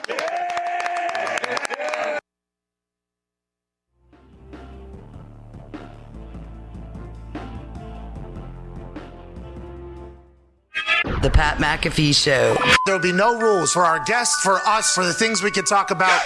Speaking his mind. I've never had a problem expressing my opinions or my thoughts or anything like that. While being relatable. I haven't had that manufactured fake-ass celebrity that a lot of people have whenever they go on those big networks. I've had a chance to really build my crew, build my following, build my audience. And ridiculous. What am I supposed to do? So I'm supposed to look at something that I can definitely afford and say, nah. Is that what I'm supposed to do? The Pat McAfee Show starts in 3, 2, 1. Welcome back to that show. Hour 3 of this last Feel Good Friday. Shout out to CBDMD live from the FanDuel Beach House. Will begin right now. It's the last time we're going to be here. Last time I sign into an hour. The last time I say welcome back to... No, I got another commercial break. I got one more. Oh, yeah. One more. All right, we got one more. Let's not get too sentimental here. The Hammer Down Boys and Nick Marauder are back in Indianapolis. Diggs Gumpy, Hammer Down live after this show ends, shortly after at youtube.com/Hammer Down. What's your big takeaway from that 40 minutes plus with Dan Orlovsky? I love talking to that guy. He does say some dumb stuff every once in a while, but I love talking to that man. Dan was wide open. It was nice. And my big takeaway was that he did not deny that Tannenbaum was a scumbag. So that was cool. I did not. I mean, that is probably not a great thing to really. I don't think we should put that up on the ticker. I don't think that is something we should put on the ticker. But there was a couple of things that we talked about off air that he did do during that conversation that we must take away from that and never forget about it. Connor, the one you brought up was very important, and I think this has been something I've been trying to state for a long time. Over a year, I think you've been trying to dispel this rumor, but Dan did finally confirm that you never, ever in your life said that Carson Wentz wasn't good at football. Bingo. That he stinks. Ever. Dan Orlovsky, everybody remembers it was maybe 2 years ago. 2 seasons ago. Yep. Mm-hmm. Yep. 2 seasons ago. This was Dan Orlovsky's big coming out. I'm coming out. Hey, I want the world to know I'm gonna let it show. So we were lucky enough, this was a cool thing. It kind of led to the FanDuel Beach House. I did Get Up every Monday morning. Then I did Thursday Night Football in some college city that was normally very small because it was a Thursday night college football game going directly against Thursday Night Football in the NFL on Fox. Then on Saturday, I was doing College Game Day, so we had a road studio. We were traveling around a lot. But that Monday on Get Up, it was me, Orlovsky, Rex Ryan, L. Duncan, and Mike Greenberg, and obviously Hembo and everybody behind the scenes over there that is absolutely amazing. We went on like a 12-week run where it was unbelievable television. Yeah. I mean, like absolutely unbelievable. That season was a hell of a show. I mean, I had a great time. I had to wake up at like 4 a.m. to get to their production meetings, which we don't really have. I got a chance to learn how they operate over there. Get a chance to watch Mike Greenberg work, who's GOAT. I mean, he's unbelievable what he does with traffic and seeing how ESPN operates. He's the one, by the way, he's the reason why I was on that show. He asked for me to be on there. It wasn't any executives at ESPN. It was Mike Greenberg, just like it was Kirk Herbstreit on Game Day, just like it was Matt Hasselbeck on Thursday Night Football. It wasn't any of the ESPN executives, which, by the way, is something I will surely forget about. You know what I mean? That entire thing. Already have. But at the end, I already forgot about it. Obviously, it's already, hey, water under the bridge. Water under the bridge, dusting away. That thing is way gone there. But towards the end of the season, I wasn't there for one particular Monday, or maybe it was a Tuesday or whatever. And at this point, Dan Orlovsky was just getting introduced to the world, and he was starting to really have his moment and shine. He had a cartoon-sized garbage bag. Yep. Where he was going to bat for Carson Wentz. Carson Wentz was starting to play better. And he had takes that people had said around ESPN written down, and then he crumbled them up. It was like real prop comedy, and threw them into the trash can. And it was a handheld handheld camera, so he was like going into the camera, cutting promos. This was like a 7-8 minute thing. It was a pretty big deal, especially because Carson Wentz would go on to start playing better football. Everybody was hurt. It became a thing. And he took, what was it, 30 to 45 seconds in the middle of that to cut a promo on me. And it was like, whoa. Well, Pat said that Carson Wentz stinks, blah, blah, but this whole Philadelphia heard this because this video did well, by the way. Philadelphia, because they were all hurt and Carson Wentz was winning them games and almost getting them into playoffs at this time 2 years ago. They were like, Carson Wentz is our guy. The only guy getting his back is Dan Orlovsky. He puts that out there because I have a large internet presence. People on the internet who would respond to this type of video know that I exist. Philadelphia started fucking burying me just for the rest of the season, by the way. And then, obviously, whenever the Carson Wentz is potentially up for trade thing, and I go, I'd rather have Matt Stafford if that's available because I don't think his contract's as big, and we could be saving him, and why are we just automatically going? And Aaron Rodgers is available, so I said everyone. So there's been this narrative that was painted that I am not a Carson Wentz guy. Now, the me not wanting Carson and rather having Matthew Stafford and Aaron Rodgers at the beginning, I'll wear that. I will wear that. I was never a Carson Wentz stinks guy. Orlovsky threw me into an absolute buzzsaw with the Philadelphia people, and here we are on this show today, Friday, July 9th, the last Feel Good Friday. Shout out CBDMD. From the FanDuel Beach House in Tampa Bay, because SmackDown's live in front of the WWE Universe next week in front of Houston, Texas. Dan Orlovsky said, "You never said it. I fucked you over." That's awesome. Yes. Here we go. That's awesome. Hey, not to mention, you say Stafford and Rodgers. It sounds like Orlovsky would also take Stafford and Rodgers over Wentz, so I don't think you're at fault there either. We should have put his foot to the fire there asking that particular question. Well, he's praying to God that he could have thrown like Rodgers, and he said he'd bet on Stafford even though he's not a betting man. So is why God a prayer? I wonder, would that be classified as a prayer? Because God was called upon, and it was a word. Yeah, I think you say amen at the end, you wrap it up, and Oh, so it's like a breaker 1-9. Kind of. Over. You have to psh in and over out on a prayer. Right. For it to be deemed a prayer. Because then it's just processing if you don't just close waiting it. out there. You're cursing. And maybe also he's thinking, is there, what's next? Yeah. What's after the I'm why listening. God, or are you going to cap this off? Amen. Amen. There's a lot of different wrap-ups to prayers. I've heard different people do the locker room prayers. You know what I mean? Oh. The Mary How Queen many of different Victory. ones? Yeah. There's a lot of them. Hey, there is a lot of different. The one I prepare, amen. It's like a full-on thing, and then they're in the Lord's name we pray, amen. And then in Jesus Himself, there's always some.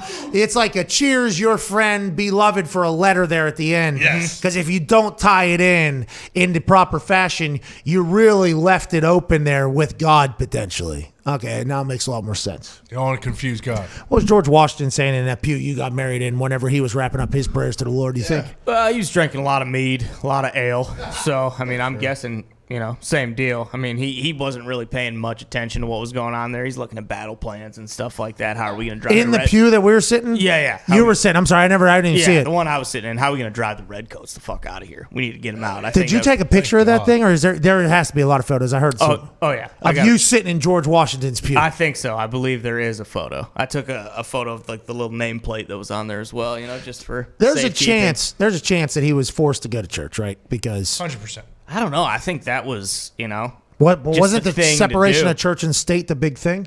Yeah. Mm-hmm. God-fearing man. He could have made decisions about how we were going to potentially get and beat the goddamn Redcoats from that pew that you were sitting in, you got married in. Yeah. Pretty cool. Talking about crossing the river. Now they've added air conditioning. They have definitely redone it. Had to modernize it. Modernize it completely. Mm-hmm. But that space that you were sitting in was potentially the same. Yeah. It's crazy. It is crazy. Still no toilets in there. I thought. There's no dumper in there? There was no dumper in that across the church. street. No, yeah, it was across the street. I had to take a massive dump halfway through Ty's wedding. You were there before us? Yeah, right before. Remember? You were sitting. We were way up there. What happened? God damn! I'm sorry. I'm so sorry to say that right now, especially in the conversation we're about to have. But I'm not. I don't mean to say it in vain. What I'm saying is like, God damned us to be in a situation during your wedding that was very uncomfortable, and you didn't see it. I don't think because you sat down, but.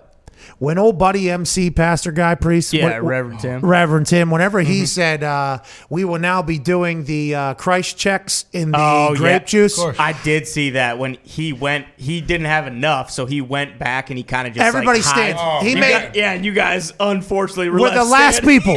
Everybody in the church, please stand. Okay, even if you're not gonna, he gave us an entire Rolodex of things us to do. We go like this. We go like this, and then he'll pray for you. But please, everybody stand. So he had to address every single human that was in George Washington's church that Ty was getting married in. It was a pretty good crowd, by the way. People love you. We were lucky to be there. We were the last people to be there, though. So we were the far right back end of this thing, and he was in the middle rocking his little sermon joke marriage thing. He was good, by the way. I think he was good. I think he was good at what he did. Everybody stand, please. And he's got the checks and he's got the thing, and then he runs out.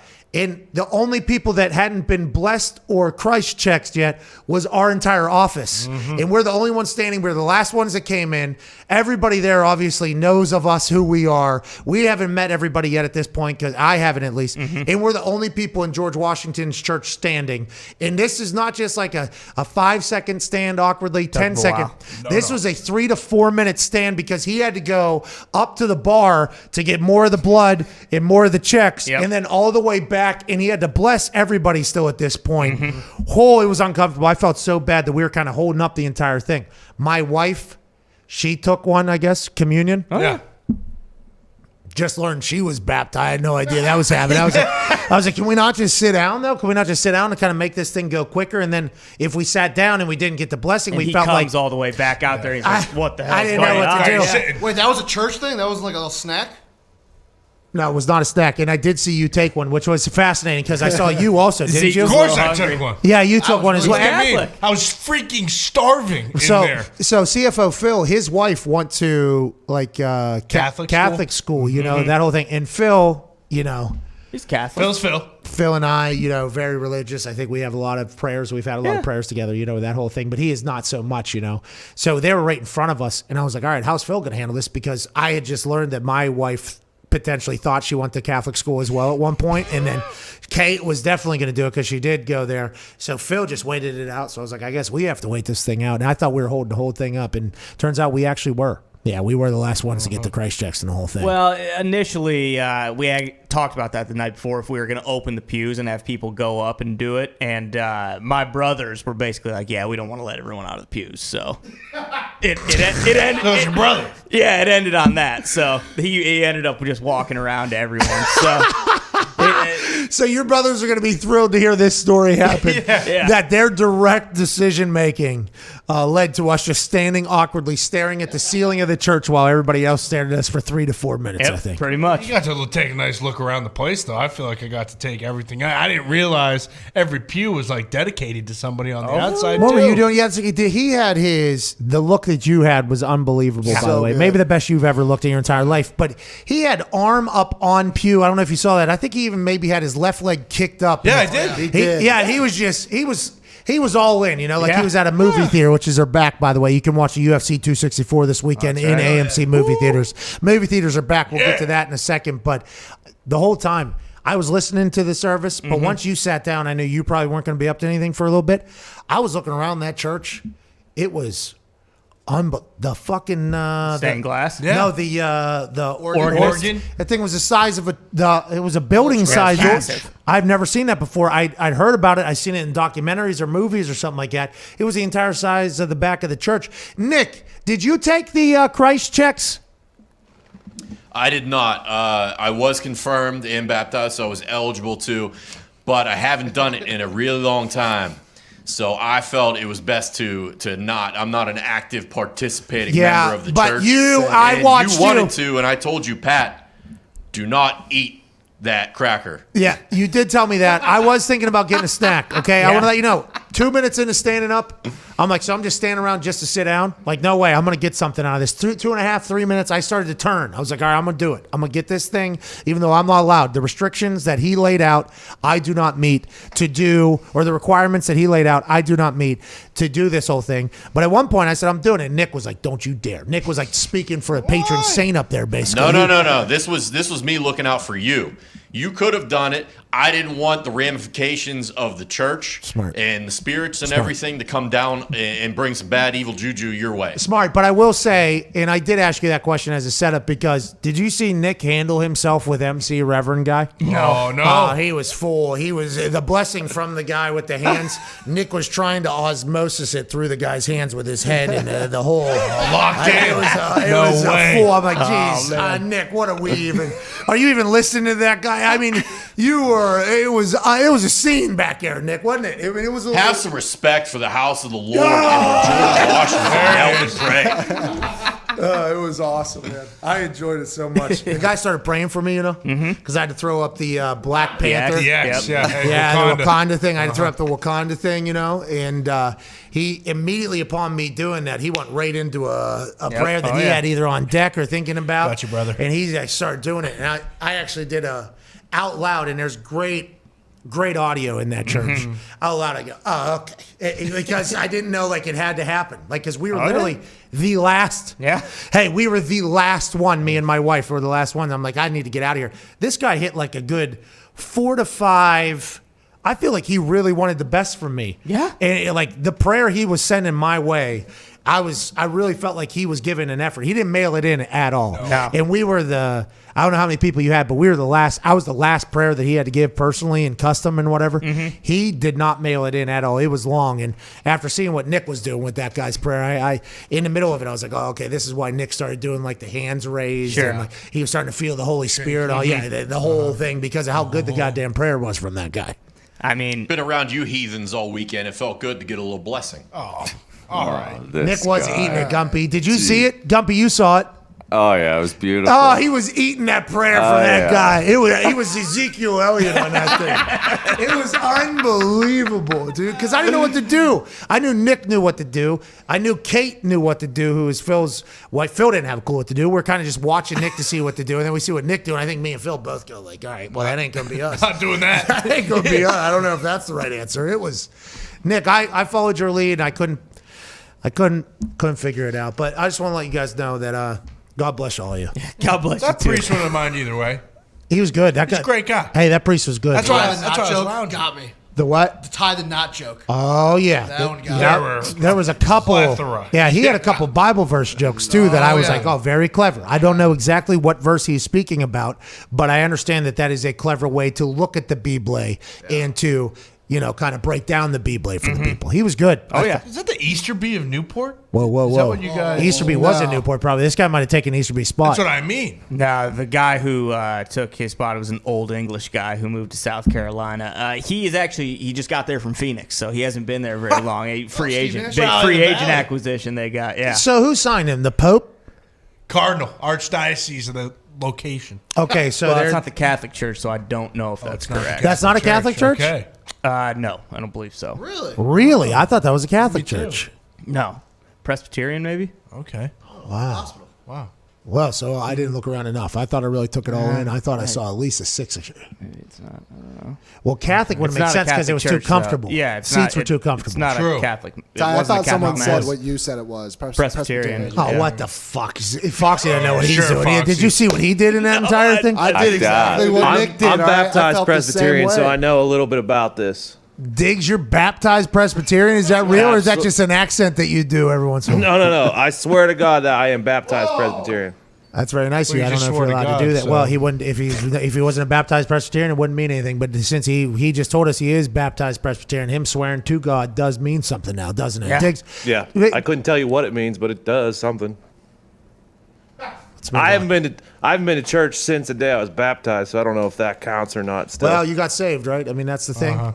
Well, Never got confirmed. he just wiped out original sin, and then he's piled on quite a few more. But all he since needs doesn't he need quite a few? Doesn't he need to just waltz back in there though? Do the whole screen, no screen, face, no face thing, and then just he has to list them all off. I think. yeah, he'll be there Say for a some couple prayers. days. Oh, yeah. So, And then- but yeah, then technically he would be good. If thank you. yeah, but if you were able to do that, right? Isn't that the Right. thing? Like if Diggs was able to write down everything he did wrong. Yeah. And I think that is kind of something that gets left off there is I think in that world, and this is just from me watching docs and from the outside, I'm very fascinated by religion. I think people don't give me enough credit actually for the amount of times I speak about religion. I think I speak about a religion a lot, and not just one of them. I am fascinated by the thought of this thing that, okay, real, okay, absolutely, has caused wars, has made so many decisions be made, and none of us will ever know. Okay, it's just faith, right? It's taking the first step of a staircase that you can't see the ending of. It is amazing what religion is. The Presbyterian way, is there any difference in that one between the other ones? Very, very similar to like a Catholic mass. Just it's like it's Christian, but it's not Catholic. So it's still like under the same umbrella, but there are like a couple like the way you respond to like prayers and stuff like that, and a few things are different from like a Catholic. Is there a mass. person you go into behind the screen and read off everything you've done wrong? Because if you don't read off everything, you haven't been forgiven of everything, right? And I think people kind of sneak some in their back pocket, and then they save it for what, their deathbed? Yeah, They exactly. sneak it out then, and they're, hey, by the way, you've been my priest 40, 50 years old. I'd like to tell you, 49 years ago, okay, and I've been holding this one in for a while. I know we've had a lot of like, hey, I fucked up. You said it's cool thing, situation, this whole thing. But I did do blah, blah, blah. You have to get it all out there, right? Oh, yeah. And if you don't, you got to know you're going, no chance. No chance in hell to make it to heaven, right? Right. All right, cool. Nailed it. It's cool. See? Every day you learn something new. Diggs, you should go in there, I think. I will. Sounds like the Presbyterians, the whole, punters are quarterbacks. Quarterbacks aren't punters. Okay, because Catholic, Presbyterian, Catholic. Boom. Bingo. Yeah. Catholics You are want to go with me, Presbyterian. Pat? To where? The church. Hey, listen, I'll go to church. You don't want me there, though. You don't want me there. I'm breaking down a live performance by whoever's performing. I've been to a lot of different styles of churches. I've been to the church where the Holy Spirit showed up and powed some motherfuckers. Yeah. Really? Hey, you know what else I took away from Dan's time on the show? I'm happy that we are moving along, and I also have been to a I don't know. I don't want to describe it one way or another, but I was at a funeral where somebody was asking the deceased to for us to pray for the life to come back into the body. How'd it go? Somebody didn't pray hard enough. Did is you what- tell him that's not how it works? I prayed my ass off. I want to let everybody Okay. know that I prayed my ass off in there, and it might have been my fault going in because of everything I had done beforehand. But I prayed. I was focused. It was announced though that somebody wasn't going all as hard as they could, and that is potentially why the breath did not come back into life. I've been at that. I've been at a PAL one. I've been all over. I want to let people know I've done my research, and I did not know. I don't think I've ever done the Presbyterian thing. Was there a PAL person at the funeral? Because the PAL person was from Mass, correct? No, yeah, the PAL person is not. PAL person different than the bring life back into. Bring life back into, I think, is a different mindset than the PAL of the Holy Spirit, where people get concussions and stuff. You need the PAL to be there, or else The PAL was one of the most interesting things I've ever seen in my entire life, and it'll be a day I will never forget. I mean, this guy started Hayukin, the Holy Spirit, Dragon Ball Z. and we're talking people. Let the bodies hit the floor. Let the bodies hit the floor. Let the bodies hit the floor. Yeah, Jesus was in all of it. There's catchers. There was a whole thing. They put a like a blanket over top of the people that had just got it because they're going to have a little bit of a Holy Spirit catnap they got there. Sure. And then there were so many Holy Spirit TKOs or KOs, I guess. It was actually a knockout. Not technically. It did not go to the judges. These things were clean. They went right to the mat. There were so many of them, they had to pick up the blankets that were on the early knockouts and move them to the new ones. It was kind of an interesting little process machine. And then everybody walked back to their seats and just kind of wrapped it up. And we prayed and we left. And it was awesome. The energy in there was crazy. Amen. I mean, we're talking full sweet chin music. Oh, dead bodies. Like you know the people seeing Adam Cole get lucky and pump kick me in the face on the side of the ring. Mm-hmm. I think that gif has hit a little bit. He got lucky, by the way. I was my eyes. I got LASIK, so whenever sometimes I got a little blurry. I turn around, he kicked me in the mouth, and it was a cheap shot. Of course. It was a cheap shot. I should have expected it from him. I was off my game, though. I was new. I'm rookie of the year, obviously, but I was new. I didn't have that thing. And my entire body just went, completely limp. There was a couple Jesus knockouts there where the Holy Spirit came through, and it was full, just flat bodies down. Arm. It was wild. I mean, it was crazy. I couldn't see it or feel it personally, but I did witness others, and it was cool. Do they have any guys slide in with a pillow underneath people's heads to make sure the catching process is trust fall situation, and it looks like the person that was cooking the Holy Spirit to throw it, the priest or sermon giver, pastor, whatever. He had to keep an eye on the catchers too, because he's not throwing that pitch. He had mud too that day. Really? Yeah, he was throwing gas. Dealing. This dude was throwing. He was painting corners. DeGrom. Yeah, but he made sure that his catchers were in position. Right. And then there was one time where he started, it was almost like a balk. No. Because there was a little bit of a situation with a previous knockout from the Lord where there may have been a rollover body potential, got to straighten that one out. Okay, now we're in position, almost like a diving home run stealing catch from the Holy Spirit that almost took somebody off of their feet so much they got flipped back. It was crazy, man. I thought about going up there and catching one.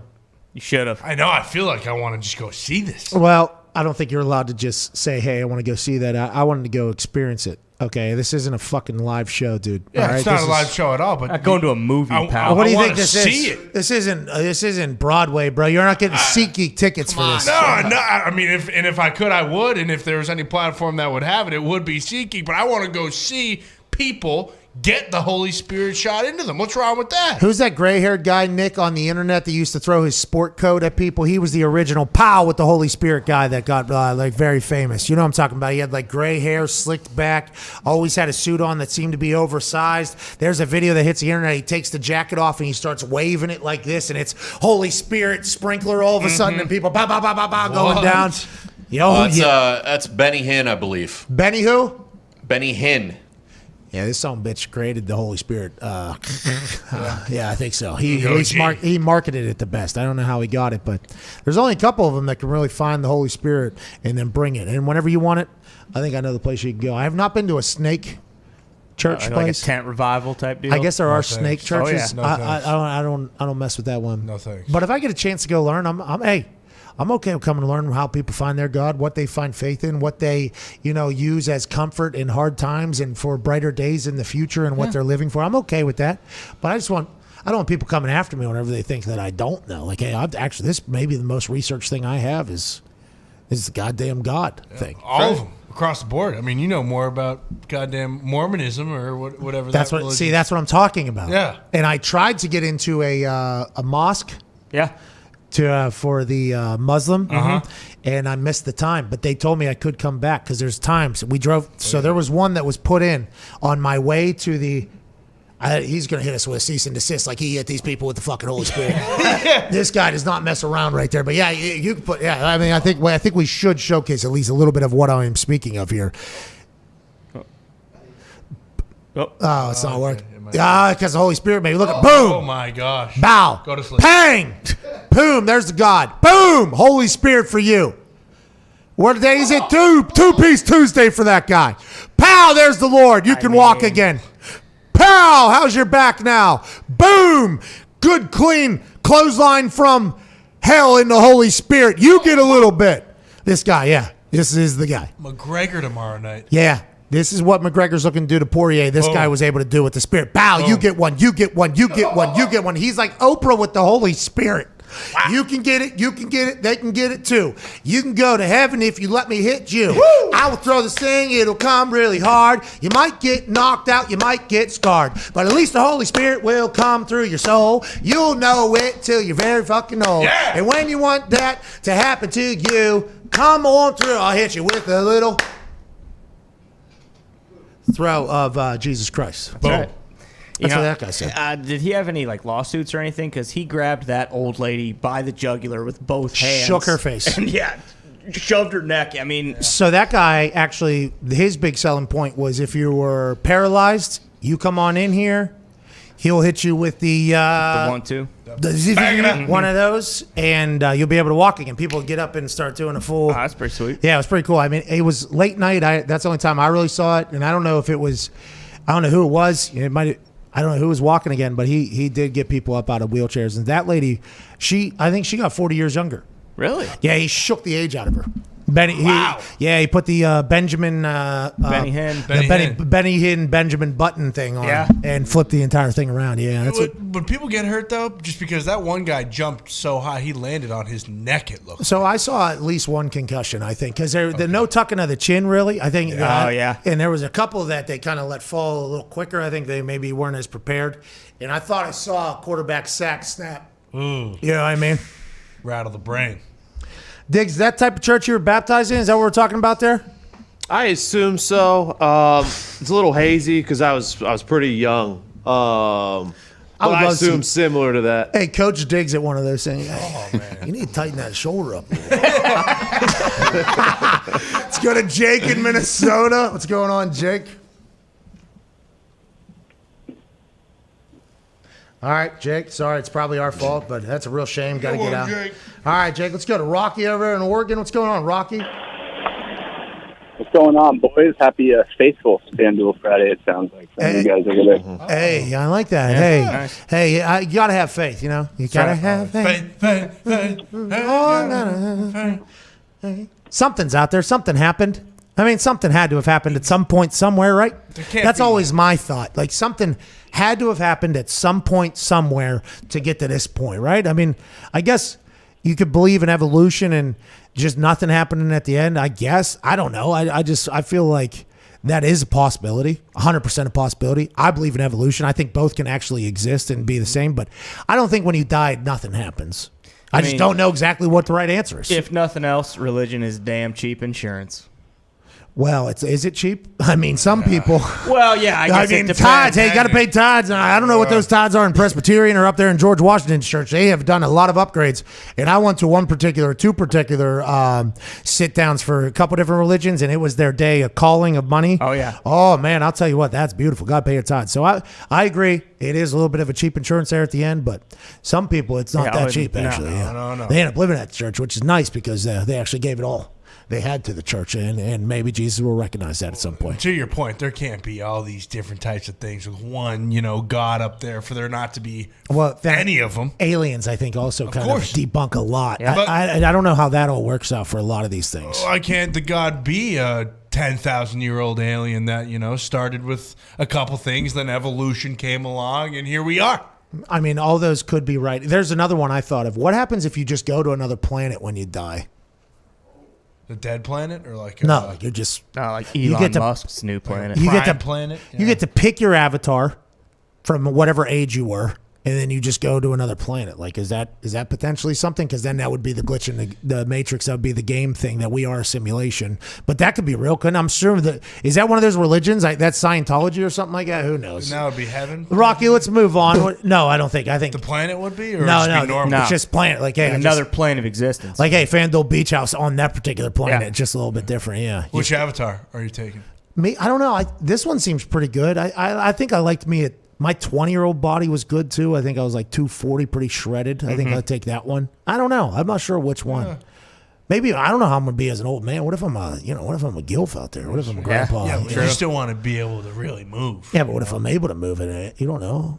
I don't, but I assume. And what brain do you get with those knees? You know, you might be better off now. This guy. Have you heard about the science, dude? Have you heard? I didn't know if you guys saw this while we were at break, and Rocky's still on, and we'll move on from Faith because this is not how we will wrap up this particular FanDuel Beach House show.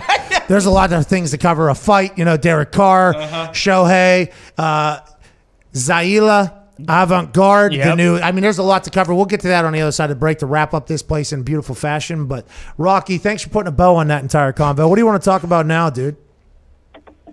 Hey, man. So I've been a ref in high school football in Oregon for a few years now, and the thing I've noticed the most now is they're eliminating the kick from like age of Pop Warner all the way up to your JV year of high school.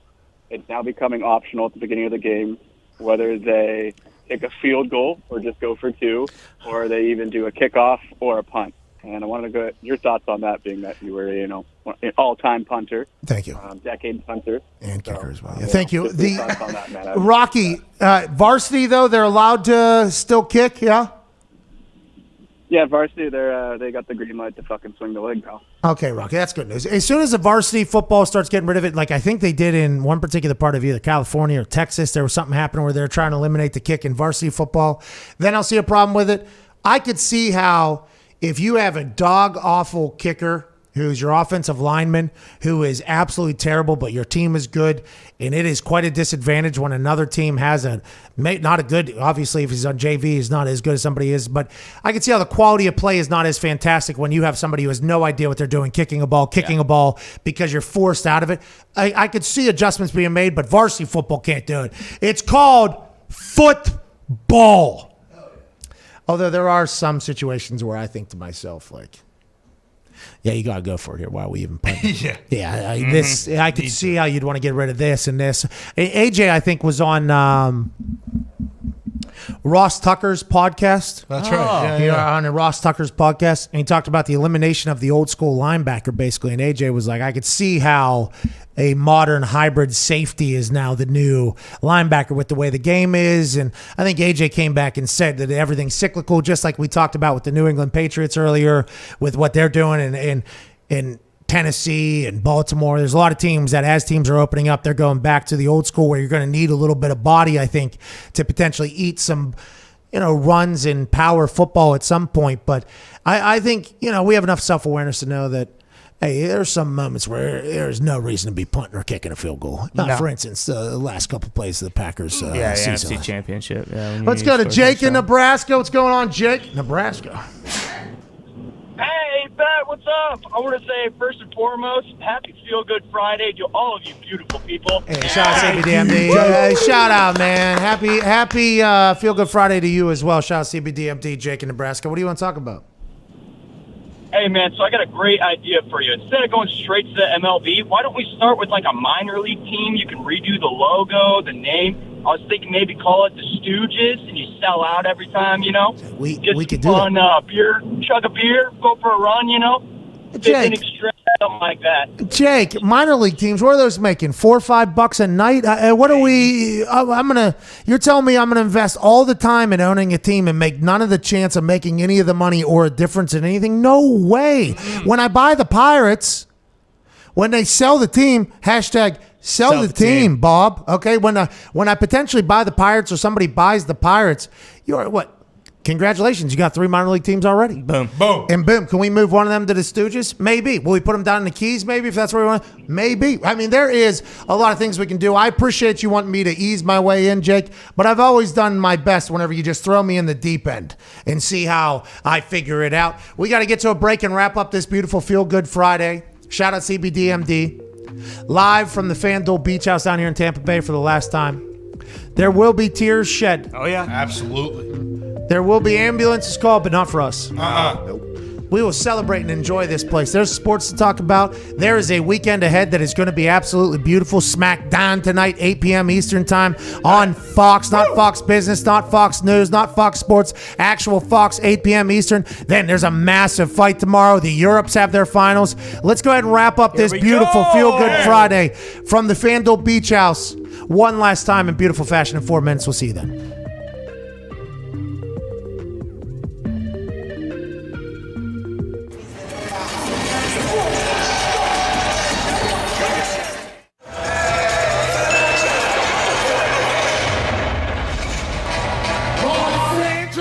Lakers, welcome to the Blender, the home of a team and a fan base on a playoff push the likes the world has never seen before. Crescent City, get on your feet for tonight's starting lineups, brought to you by Sprite, an incredibly refreshing drink. Starting at forward was the number 2 overall pick in the 2016 NBA draft. Now he's an NBA All-Star, Brandon Ingram. At forward, this man has been dunking on little white kids on the internet for 10 years. The incomparable, unstoppable 6'6" phenom, Zion Williamson.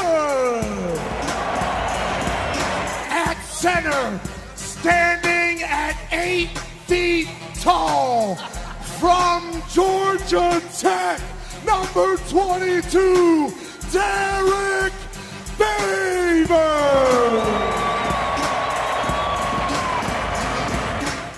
This man's family had a reality show in Lithuania. He was born and raised in LA, but he found his J in the N-O. Lonzo Ball. And the OG of the roster. On the court, he's a monster. Braids hanging, shots banging. It's not Drew, it's Drew Holiday.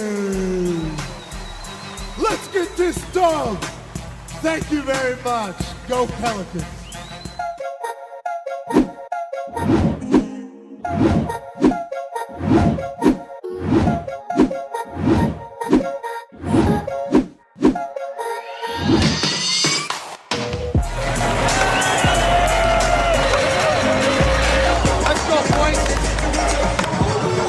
Tired of me right now. That's how you play basketball.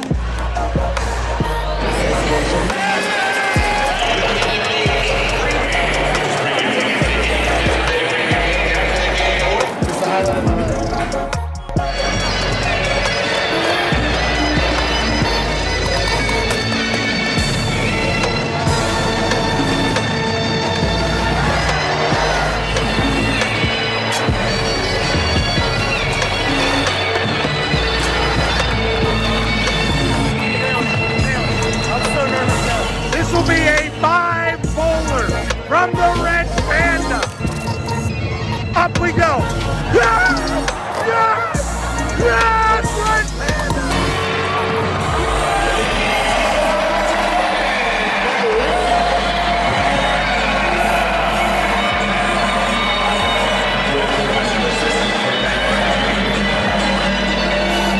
What a legendary moment. You're a legend. It's an honor. Mission accomplished, right? Come down, intro some players, throw some bowls to Red Panda, fly back to Indianapolis. Success story, Foxy.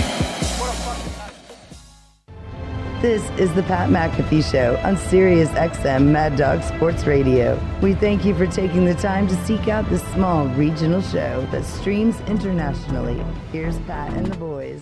It's been a few weeks since our last Feel Good Friday. Shout out to CBDMD, and a lot has happened since. The Suns and Bucks have both made the finals in the NBA. High school and college players are legally cashing checks. And the Lightning have won the cup by circumventing the salary cap in the postseason and going back-to-back. Go Bolts. Go Bolts. But by far the most exciting thing that's happened over the past couple of weeks was the release of CBDMD's brand new limited edition coconut flavored tincture. This coconut tincture will only be here for the summer, so if you want a chance to taste the tropics and find the perfect +1 for all your summer plans, you don't have long. And to make it even easier to try everything CBDMD has to offer and make this the summer of you, they're giving you 25% off your next order when you use the promo code McAfee at checkout at CBDMD.com. Use the promo code MCAFEE and you'll get 25% off at CBDMD.com on your purchase of superior CBD products from CBDMD. I don't know about the coconut tincture, okay? That's not really my cup of tea. If you like it, go ahead, do it. It will be unbelievable. They have a menthol mint one as well. That's awesome. They have gummies. They have bath bombs. They have bath salts. They have lotions. They have rubs. They have everything you could need, and it makes you feel much better. Shout out to CBDMD. Thank you, CBDMD. And the CBD PM, I did forget this particular week because it has been a couple weeks, and I did not pass out easily last night. That is their best thing that kind of got us in the door at CBDMD. Everything else has been a quite delight. Let's talk about some stuff happening in sports. Poirier versus McGregor 3 is happening tomorrow night, Sunday morning, probably 1:30 a.m., 2 a.m. out in Las Vegas. The press conference yesterday happened. If you look at the tail of the tape, the 5'9" Conor takes on the 5'9" Dustin Poirier. The 155-pound Conor takes on the 155-pound Dustin Poirier. Ooh. The reach of Conor McGregor, the notorious, the Mystic Mac, 74 inches. Dustin Poirier, 72 inches. Okay. Record 22-5-0 for Conor, 27-6-0 for Dustin. Conor says, I'm only counting knockouts in records nowadays. He's only lost once. This guy's lost more. It has been personal in this buildup between Conor and Dustin. The last time Conor and Dustin fought, Conor has come out and said to both Ariel Helwani and Stephen A. Smith, who is now the MMA insider for ESPN with big interviews, excited to hear those continue to go. Conor McGregor said, the last time we fought, it was 75-80% boxing. I was getting ready for Manny Pacquiao. That's what he said. He said it was 75-80%. This was just a charity. I didn't really focus on the mixed martial arts. He said, this time, the family's not around. It is 100% focused on mixed martial arts. He already had a fight scheduled in Jerry World, I think, with Manny Pacquiao boxing that he was looking ahead to. This time, he's not doing that. He's back to the asshole, hungry, mean, vicious killer Conor McGregor. That is what he has said. We will find out tomorrow night. I believe him. We will have a boost on FanDuel at some point today, boosting a Conor McGregor knockout. I don't know what from to what to, but I'm on his side. And to be honest, I hope it happens because I have been a notorious Conor McGregor fan for a long time, although I know he's been through a lot and he's waking up in satin sheets and yachts, and I don't know how easy it is to get up and want to kill somebody when you have to do that like he was in his documentary, living in the attic of his mom's house in the shit training and then all the way to the superstardom with proper 12 selling and making hundreds and hundreds of millions of dollars, being the highest paid athlete at such a young age. I mean, what he has done is absolutely wonderful. I'm not 100% sure all that success is conducive to continued success in the fighting world. I think it is proven time and time again that it is hard to hit the streets and hit the ground and get beat up every single morning if you're incredibly wealthy. Conor McGregor seems to have gone back in time with his attitude, and he also said to Dustin Poirier that Dustin Poirier's wife wanted to fuck him at one point. So it is going to be insane. Can't wait to watch it. Are you guys going to be watching, or are you just going to watch the highlights on Sunday when you wake up on social media? I'll give it a run for sure, because Sugar Sean too and Hardy getting a chance. Like, I'll watch. Sugar Sean's going to be probably at some point. I believe he is the first fight on the pay-per-view card. So they'll get my money. Yep.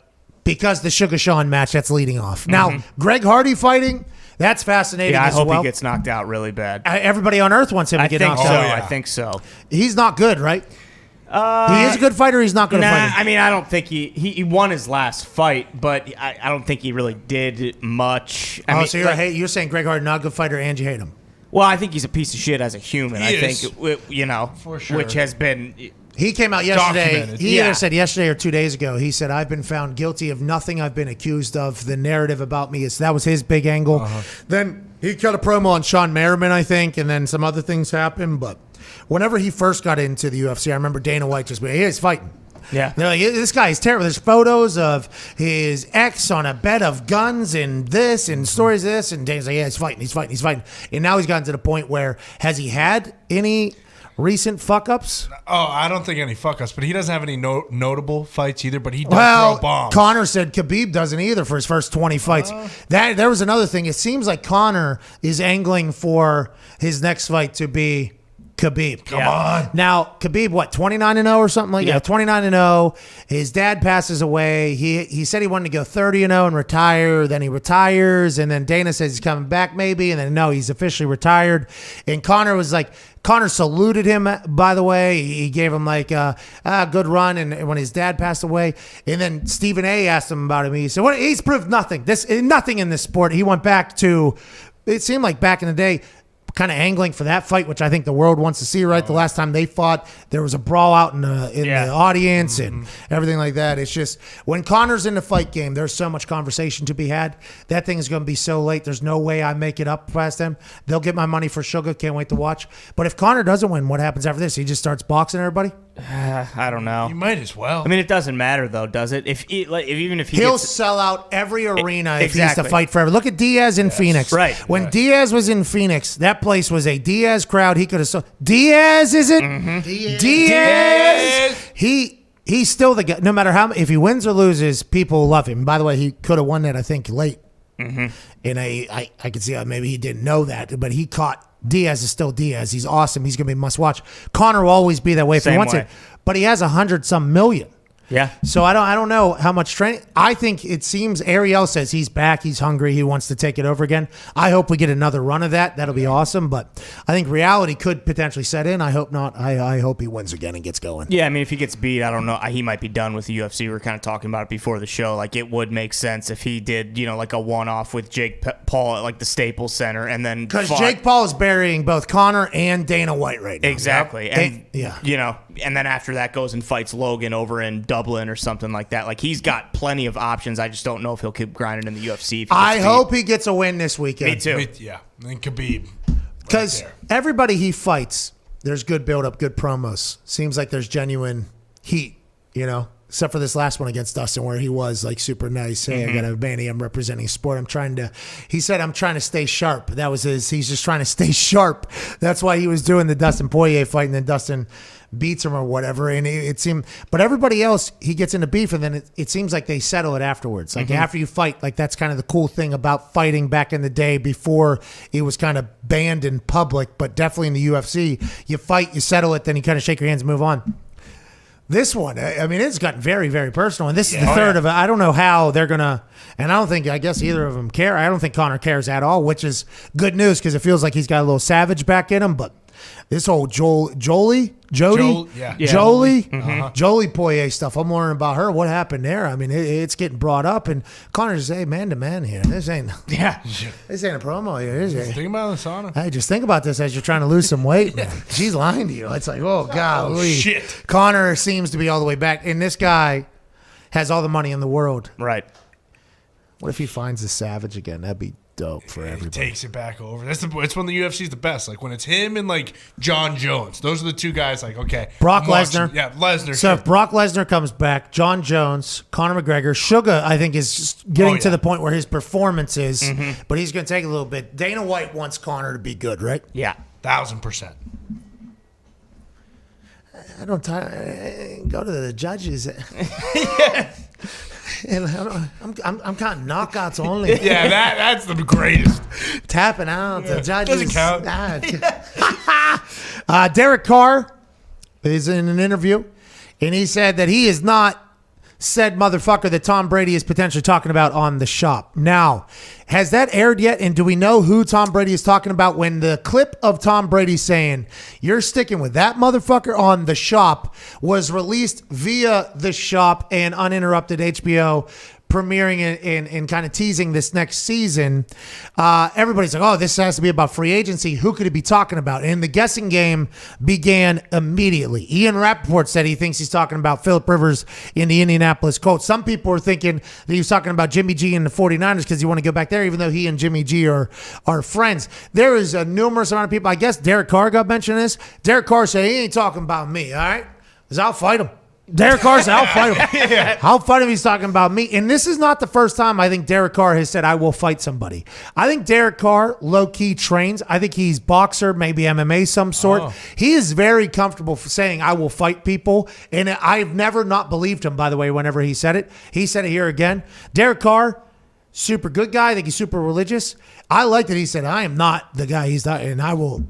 I mean, we're going to have to fight then if that's the case, I guess. It's like, okay, Derek, he said, I'm a Raider for life. Is this, is Derek Carr a little baby face here? Do you like this? And was Tom Brady talking about Derek Carr and wanting to go to the Raiders? No way, right? No chance. I do wonder if we'll ever find out if you know, Has who that show Brady been on was yet? actually I don't talking think so. about. Yeah, I don't think so either. Because remember, Breeze was starting to get thrown in the mix, and it was like, you wouldn't say that about Drew Brees, would he? And what if he was just talking about an ex-girlfriend that motivated him into becoming a different type of person because she picked another guy over him? Do we know? Has the context of what he said been stated yet by anybody? I don't believe so. He's talking about Michigan, maybe? Do you think he called him out of the blue and just said, like, hey, Derek, just so you know, you weren't the motherfucker I was talking about? Yeah, I do not want to fight you. Have a good day. Good luck this year. You want to play catch when I get out to Vegas? Yeah. Remember, he was going to be a Raider, though. He was out there at that UFC fight with old buddy. Yep. Man, that's wild. Zaila Avant-Garde, congratulations out of Louisiana. First African-American to win the Scripps Spelling Bee. In my eyes, first athlete, too. She has videos all around the internet of her slicing and dicing. Congrats. I guess they changed some of the rules. Not everybody's thrilled about the new Spelling Bee, but I'm pumped for Zaila. I'm pumped for athletes being smart. I'm pumped for Monday with the biggest show we've ever had comes as we say goodbye to the FanDuel Beach House era. Thank you, FanDuel Beach House. And hello to the live WWE Universe era next week. SmackDown's tonight. Poirier's Manana. The Europes are on Sunday. AJ Hawk's golfing. It's a beautiful time. Thanks, Dan. Thanks, Vernon. We'll see you Monday. Have a great weekend. This has been the Pat McAfee Show. Nailed it. Hit Wow. it. We got hit. Wow. Nailed it. We got in there late, and we got Zaila in there. Oh, yeah. Hey, that's a good show. Good show. That's a good show. Touch them all, boys. It's a home run. Back there, boys, hammered down. You guys got any good bets or anything like that we should be looking forward to here? Or are you guys kind of mailing it in on this Feel Good Friday? Well, the good news, Pat, is there's no NBA tonight. There's no NHL. There's no soccer. So we're just going to dominate MLB tonight like we did last night. Yes, sir. Yes, sir. Argentina, good value, Copa America final, double chance. So if it goes into extra time even, Argentina wins. Hold on 1 second. So we have SmackDown tonight, 8 p.m. Boom. Big news. We have Copa Cup final, 8 p.m. tomorrow. Yep. We have Sugar Sean, 10. Yep. Probably. Then we have Poirier McGregor, 1:30, 2 a.m. Then we have the Europe's finals, 3 p.m. Sunday. Yes. And the NBA final Sunday. Nobody cares, but we're laughing. Yeah. Yeah, we are. We're laughing. We're in the middle of it here. All right. Hey, this Phoenix Suns team, shall I say, carry the hell on. Maybe the next dynasty. They have not won a championship yet, but they have all the makings, says Kendrick Perkins. That'll be fun to watch. I enjoy watching the highlights and keeping up with the game and love betting on the Bucks when Foxy says do it. But you like Argentina, good value over Neymar and the boys, Gumpy? I didn't even know they were playing on Saturday. Let's go. That's good news. Yeah. Yeah, so double chance. So even if it goes to extra time, you win your bet with Argentina, and they're minus 140 at that. So yeah, I love that. I'd love to see Messi just win a title with Argentina. He's never won one. It feels like Messi's in the mentality to win one, right? Kind of carefree. Yeah. Can we bet on the goalie to have like 15 saves for Argentina, or is that not Fortunately possible? not. Fuck. I just got a text that they want me somewhere in 10 minutes. That ain't going to happen. Sorry. Like, I'm very lucky to be a part of the WWE. I would text back, but I'll just answer right now. There's no way I'm going to make it to where that unknown number that just had me in a group text wants me to be in 10 minutes. Sorry, guys. Sorry. Is it about the big breaking news? Maybe next week. Is there big breaking news? Yeah, WWE. unfortunately, Bailey's out for 9 months with an injury. What? Oh, yeah. Yeah. Yeah. Sustained during training. She had money in the bank, trending. Bianca Belair a week from now, right? They're announcing tonight Yeah, she's trending right now. who's going to replace her. Wow, what happened? I won in training. It said 9 months, so that has to be ACL, right? Has to be. 9 months is ACL at least. Yeah. Achilles or... Oh, Bailey, I am so sorry to hear that. Breaking, it's Bailey has suffered an injury while training and will be out approximately 9 months. A replacement for a match against Bianca Belair at Money in the Bank will be announced tonight. Okay, so big fucking show tonight. Yeah. Huge. Bailey, this stinks though. She laughed her way into a title match and then got it again. Now, she did try to quit in the middle of Hell in a Cell, which was unbecoming of the longest reigning champion that she was and is, and, Hall of Famer and everything like that. But I think she was really getting going there. Oh, yeah. This Can't is a replace her. bummer. Okay, Cannot so replace her. yeah, so is that? I wonder if that's what the meeting is about. If there's Could a change, I wonder how long when this happened. Did we know when this happened? Earlier today it was announced. It was less than an hour ago, I think. Golly. The news break. All right, so I guess if full surprise, I'm not going to be surprised though. I'm not going to be there. I want to be there, but I currently am not. You guys said you're back on the diamond. You guys are doing well because you guys both had an absolutely terrible night. You lost a bunch of money for everybody. Last night, you guys are back. Is Spider Tack no longer a problem, or you guys just recalculated?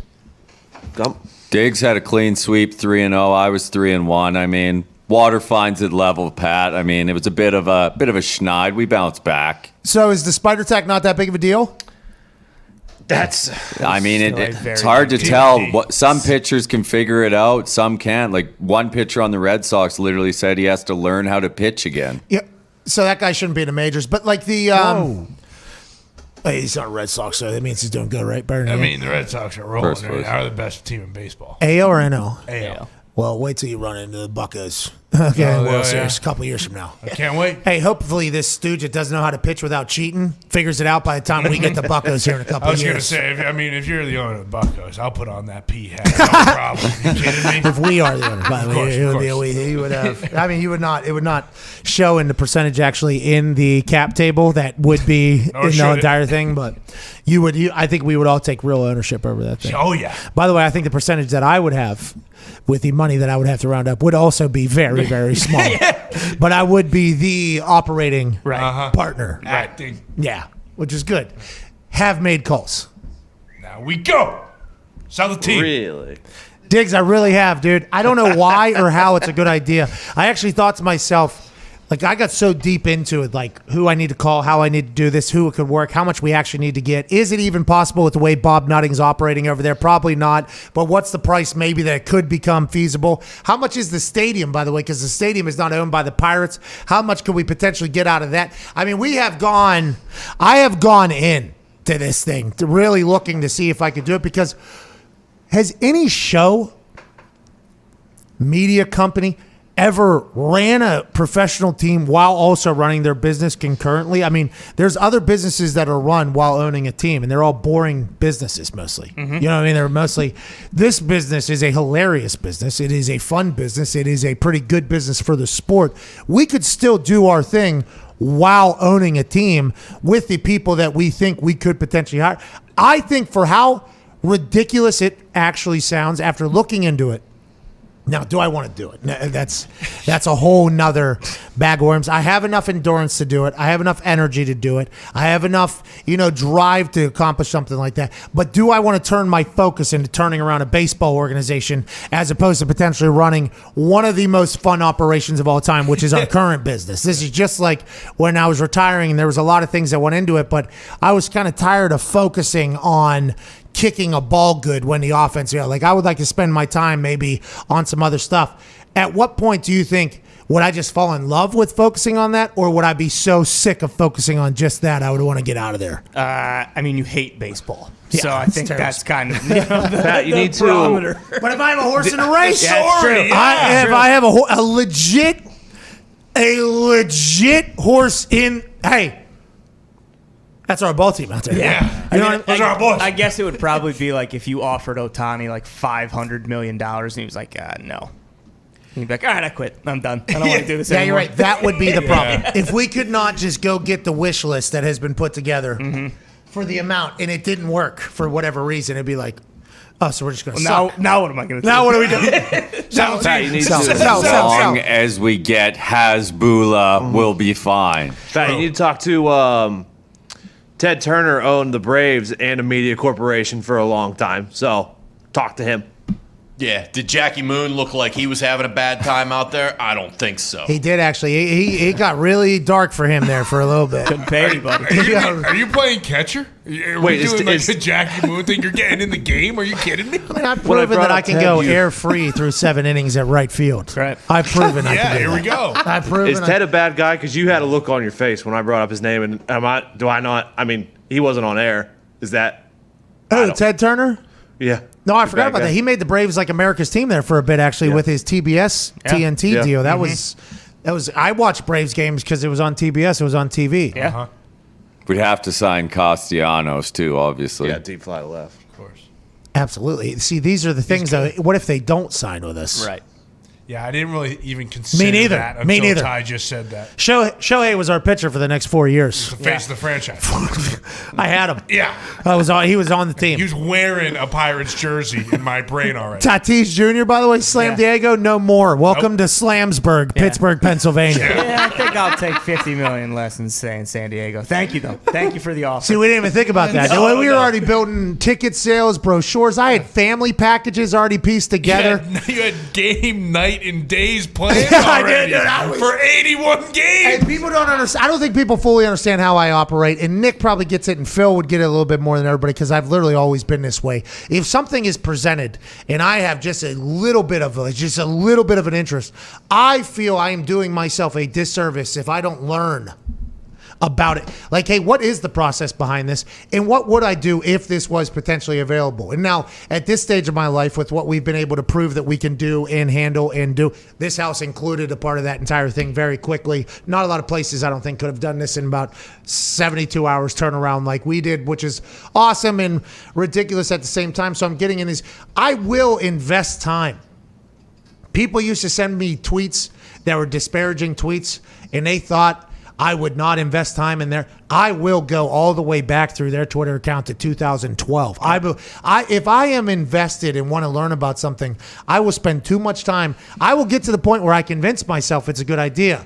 And that is where, through my life, I have had people who have done what Ty has just done right there, who have said, sounds good, but what happens if? And it's like, all right, you're right. It just wasted maybe 12 hours of my life. But this particular one isn't definitely a decider for us to get out of the potential buying Pittsburgh Pirates goal dream motto mission. But it is something I guess we do have to put on the table and think about is what happens if all the players we want to pay don't want to come to the team. Yeah.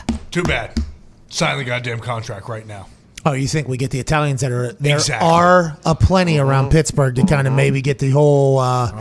Hey, you're gonna be a bucko. Congrats. Still your family, if right? I was you. Sign the contract then. Hey, whenever you turn that car on, Think about it. Be careful. it's kind of what Connor did to Dustin Poirier with while you're in the sauna. Think about this. Yeah. He's like, because Poirier is in a miserable time of his life right now. He is trying to lose 15, 20 pounds or whatever, sitting in the sauna with his thoughts all alone. And Connor's like, hey, man to man, just think about that. Sorry. You are in a terrible spot. You are malnutrition. Oh. You are probably tired, miserable, probably a little bit edgy, a little bit angry. Just something to think about, dude. About to get punched in the face. Something to think about. Wow, man. That's next level. I think Connor might be back. That's good news. Yeah. You don't think Shohei would say yes to being the face of the fucking city of Pittsburgh? I do. I do too. We're winning a World Series. We're picking up Rob Manfred's piece of metal here in about a year or so, pal. Got the number Yeah, one once you pick, want to Hank live in Davis. L.A., L.A. stinks. Traffic. I mean, there's traffic in Pittsburgh, but guess what? We'll put you in a penthouse right across the street from where the Pirates are, and that's where Corey Graves lives. He You'll be actually neighbors missed the with him. game. He missed the game this year because of traffic. So, Is that real? yeah, he showed up late. Diggs, I did not know you were this type of guy either. It sounds like you've looked into us potentially owning a team too and what we need to sell. I appreciate you doing that, Diggs. Nobody would have guessed that you would have done that. Anything that'll make the city better, Pat. I'm in. Hell yeah. There was articles written yesterday. There was blogs. There was tweets. There was news segments in Pittsburgh about us potentially buying the team because we are not. I'm not the first person. I do believe I was the loudest. I mean, there's been people beating the drum of selling the team for a long time since Platschke owned the goddamn team, and then he did, and then now it's like, please, again, we need these newspaper people out of the Pirates organization, something else. I feel like I have put a spotlight on it louder than a lot of people have, though. I think as a Yinzer with a very diverse regional show platform, I think a lot more people get a chance to potentially hear it, and I am potentially a speaker for a lot of Yinzers too. And I take a lot of pride in that. I want everybody to know I take a lot of pride. You hear the way I speak. I haven't changed. I won't change. I take a lot of pride in that. And I'm thankful that Pittsburgh, some people, not everybody, some people in Pittsburgh view me that way because I take a lot of pride in being basically your stereotypical Yinzer. I have a fake chain on. Okay, I got jorts on right now. I'm wearing a shirt bashing the local team, the Pittsburgh Pirates. I have the whole, just everything about me basically is Yinzer. And it's an honor to potentially be that.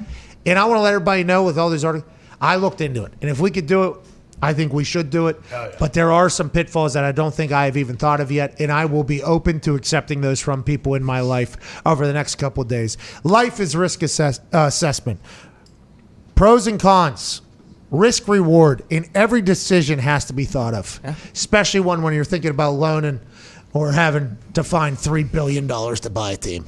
So I'll take the risks that you guys potentially see in the future that know the business a little bit better than me. But I know the reward is that piece of metal in Pittsburgh, in Zambelli Fireworks, in PNC Park, which is up for new naming rights because they're only paying $2 million a year for that, by the way. Wow, bump those up. Yeah, and that's in MLB The Show. It's the best park, and yeah, I mean, we're going to be popping off. So those rights will be up. So whatever the best ballpark in that place deserves what we would be trying to get. They do. And I haven't even thought of potential downfalls of not winning the World Series within 3 years of taking over that place. Well, let's not forget, once we do win the World Series, you know what's happening? What's that? Sell a team, buy an NFL team. Yeah. It's a stepping stone. Yeah, we're selling it to. Whoa. Yeah, easy. Whoa. No, It boys. is. We got to be honest with people. No, it could be, but I mean, don't say that out loud, Connor. No, yeah, this is like Joe Hogsett saying we're doing the honor code for the vaccines thing. In the mayor, you don't say that out loud, but I would like the city of Pittsburgh to know that if we buy the Pirates and we bring 2 World Series to Pittsburgh, and there is potential interest from Mark Cuban to buy the team, because his kids are a little bit older and he's able to do it. It is something we would potentially think about, but we're not leaving until we win a World Series. That's right. So we'll go bankrupt long with as you somebody leave in else's good money hands, that we like will owe Mark. forever and probably end up dead. Yeah. But be a hell of a time. We went for it. Mm-hmm. Imagine the show studio, by the way, with the backdrop. Oh yeah. Whole thing. I already. I don't think people can already see it. Like, who has the time to watch film when you got to draw up what life would be like if you were the owner of the Pittsburgh Pirates somehow? That's a good question. Why isn't Dan Orlovsky doing a little bit more of that? I don't know. I'm lucky to do it. Hammer Down, boys. Good luck on Hammer Down betting. Thank you, Pat. We'll watch, obviously. Cannot wait for this weekend. Cannot wait for the Europes. We have a boost going for that, too, don't we, Gumpy?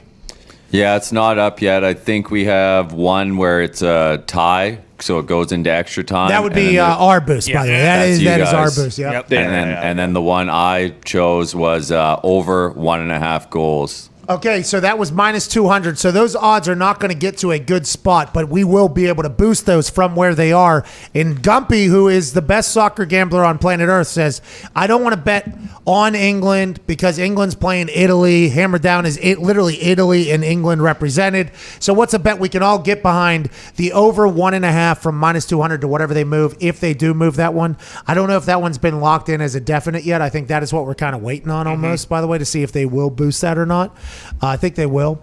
But we're going to make some money this weekend, aren't we, boys? Hell yeah. Oh, yeah. What do you like on the fight, Gump? Are you getting into that, Diggs? Will you get into the fight or you just play the odds? I'm all in on McGregor, man. I just want to, that's just from my heart, though. I just want to see him win again. I don't want to see him lose twice in a row to Poirier. What's Sugar Sean's odds? They're terrible, right? He's minus 1,000 to win, but he does have a boost right now to win in the first round from plus 115 to plus 150. Okay, let's get on that. Sugar, but he said I only have 15 minutes to perform every 6-7 months. Oh yeah. You honestly don't know what he's going to do. Yeah. Might just bet knockout first set, or take the boost, then bet knockout second, third, fourth round. Because his last fight, yes. His last fight, where he knocked the guy down. he let a guy get back up so he could knock him out with his right hand so he could sell merch. Yep. That's the type of fighter we have, and that guy needs to continue to be undefeated. I am a massive fan of his. Yeah, he's the man. He is the man. But he will fuck around and take that into the second, third round just because he knows he only has a certain amount of time on the cameras. Oh, yeah. Which I love. I absolutely love. But when you talk about gambling, it's a little bit difficult. Mm-hmm. Hey, Sugar Sean, if you're watching, I don't know you're trying to lose weight right now. You are a watcher of the show. You know, great content is just like a one-punch knockout. Boom. Right there in that first round. Yeah. You know what I mean? Or which round you're feeling. Either way. No, that's what I'm saying is if first round, if you just want to knock him out, I mean, I understand, like, hey, good, you deserve to be on more. And if first punch, first kick, he's a kickboxer too. First kick, first punch, whatever, knockout, that content, legendary. And then hit your little. Probably hit get whatever. a nice bonus, too. Get a huge bonus. Knockout of the night. Yeah. The merch will go crazy. We'll pump the merch. We'll put a commercial of the merch in every single episode next week during the commercial. Hell yeah. That's what we'll do. Because literally, it's just whether or not he decides to end it in the first. Yeah. Isn't that fucking hysterical? That has to feel pretty good for him. Good for Sugar Sean. So man. cool. That is so cool. And he's been on the show a couple times. He's a great guy, great conversation. And he's just like, let's go a second round. We'll wait. I want people to hear me in the corner. I got something I want to. Yeah. What if in the corner he brings out like the popcorn? Oh, yeah, you know? Can't bet on it. Can't bet on the first round knockout from him. I'll slam second, third, though. Oh, yeah, that Topgolf shot? Oh, the lightning. Hey, that was crazy, wasn't it? That was absurd. Yeah, because when you go to Topgolf, there's a lot of risks, okay? There's a lot of risks. The risk of Topgolf is you could fall out of the bay. Yep. You could hit somebody with the golf club. You can lose the golf club, throw the thing 2 bays down, hit somebody with the golf club. But this dude striking a golf ball, then Zeus himself sending down the lightning to catch that thing. I don't know what the point score was. I don't know what the trajectory was. Give that guy all the points. Give him a top golf card for the rest of his life, and let's put him on the goddamn PGA. Are you kidding me? Finding a lightning bolt? That's unbelievable. Good for this guy. Happy nobody died, but it does seem like they were in quite some danger. I don't know if they should have been out on the bay at the time. Yeah, what are you doing at Topgolf during a hurricane? I mean, I know what I'm doing from now on. Topgolf. I'm trying to find Zeus. Yeah. I am trying to find God of thunder and lightning to find the ball because what is the equation on that? 1 in 7 zillion? Yeah. I mean, it is. It has to be, right? And they catch it too. Great shot. This photo right here of old buddy here should be put on a shirt. He should be wearing it every day. What am I had a teammate who got struck by lightning twice in college. Yeah. Boo McClee. Kevin Boo McClee got struck by lightning twice. No, but his skin was very dry. Like super, like, I'm serious. I can imagine. It was like he drained. Hey, great football player too. Great football Couldn't player. feel pain after he got struck by lightning twice. Kevin Boo McClee was a good guy, by the way. You're going to Google and find out that he did potentially move some drugs every once in a while. Let's go. He was a Kevin. fucking great football player, a good guy to me. He was a good guy to me, but yeah, lightning is scary. You have no idea what it's going to do. Could kill you, could create something electrifying, and that's why all I say is go Bolts. Go Bolts. Go Bolts. Go Bolts. All right, let's get out of here. Hammer Down's on here in a few. You are the best. Thank you, FanDuel, for this. Thank you, CBD. Thank you, everybody's incredibly hard work to make this work. From everybody back in Indy, tapping in every single week, getting the tech figured out. Zito, fucking incredible work here. Tim, Phil, Foxy, Bailey, Jason, Mitt cutting cameras back there, which is a massive role, even though he's the EP of Hammer Down. That's a big deal. To the Hammer Down boys, Nick, everybody, thank you all so much for everything. Thank you to all the guests this week for their time and good conversation when nobody else was live this week, basically, other than Skip and Shannon, it felt like. Thank you for your time during a hard vacation. And Aaron did say something to Tom about next week we'll learn something. So maybe next week we learn something in our world as well. We're how many days away from football? 62. And when we get back on Monday, we'll be 658.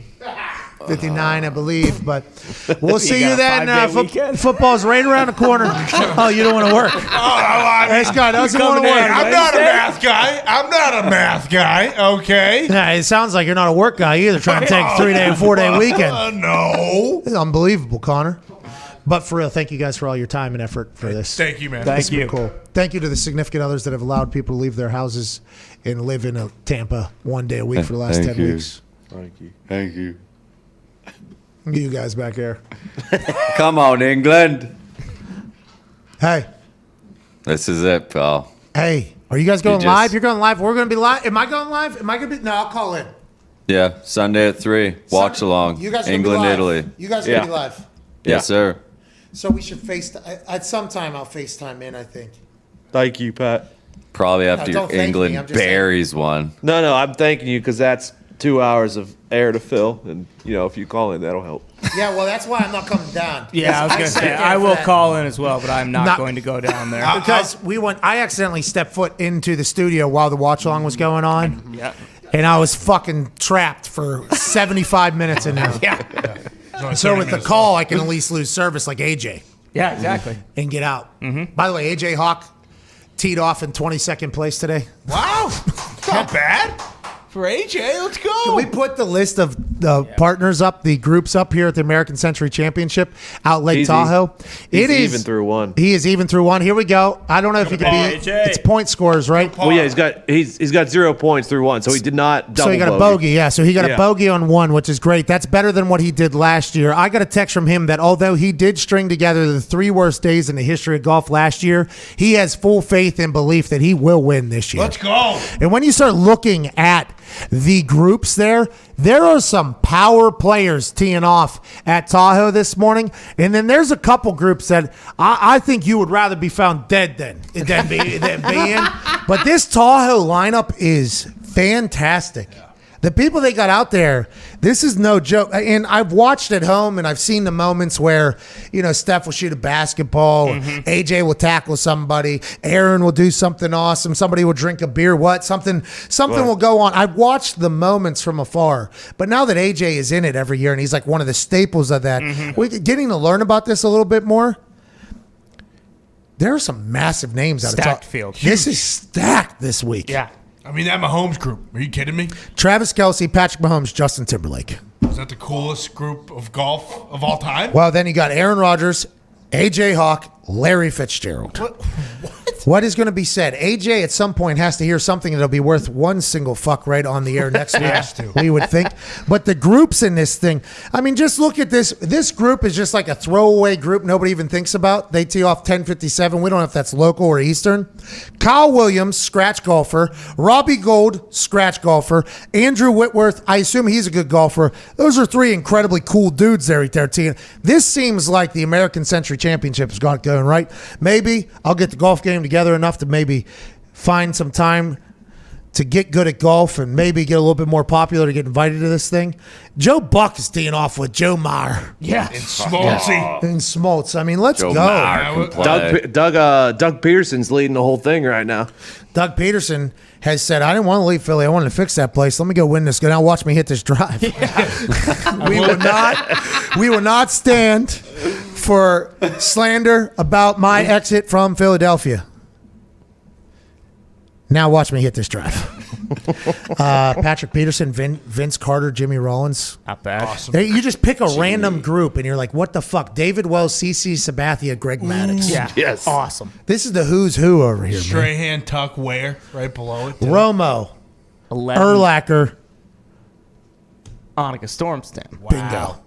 I couldn't read it for you. It is very boring. 11:56. Fucking Mike Madonna. Oh, Joe Modano. Pavelski and TJ Oshie. I still remember TJ Oshie taking 22 straight penalty shots for the United States. Cool. He won the long drive yesterday, I think. Russia. He did, or Patrick Mahomes hit one 347 all carry, said the track man. Yeah, and then Oshie stepped up, and I think he hit 376 or something like God that. damn. Hi, is it above sea level up there? Oh, yeah. So there is a long drive contest on that thing? Oh, yeah, you're in the mines. How many balls do you hit? Is it just one ball or do you get like 5? I don't know. I'd guess 3. Yeah. Couple slices. I will say there were Boys, I hit the ball far. say, I don't know about pulling out threes. there. I hit the ball far. I will go 330, 340 on earth, let alone if this is a little bit altitude. 10, 12%, 15%, says Bryson DeChambeau and Phil Mickelson. If I can get the swing in a little bit. I got all these people commenting, and then I've been asking for the world's criticisms to make me a better golfer because there is a lot of great golf brains on the internet.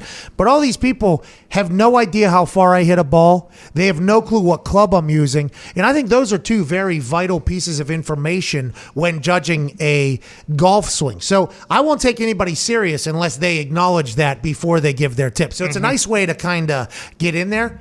I slaughter the golf ball off of the tee. If I can learn how to golf too, what do you win if you win the long drive, Diggs? I have no idea, to be honest. I'll look it up. Probably something for charity. There's definitely a spot open, too. Every group had 3 except for one group, Charles Woodson and Kyle Fuller. They needed one more. The McGregor one is up. Nope. Go with it.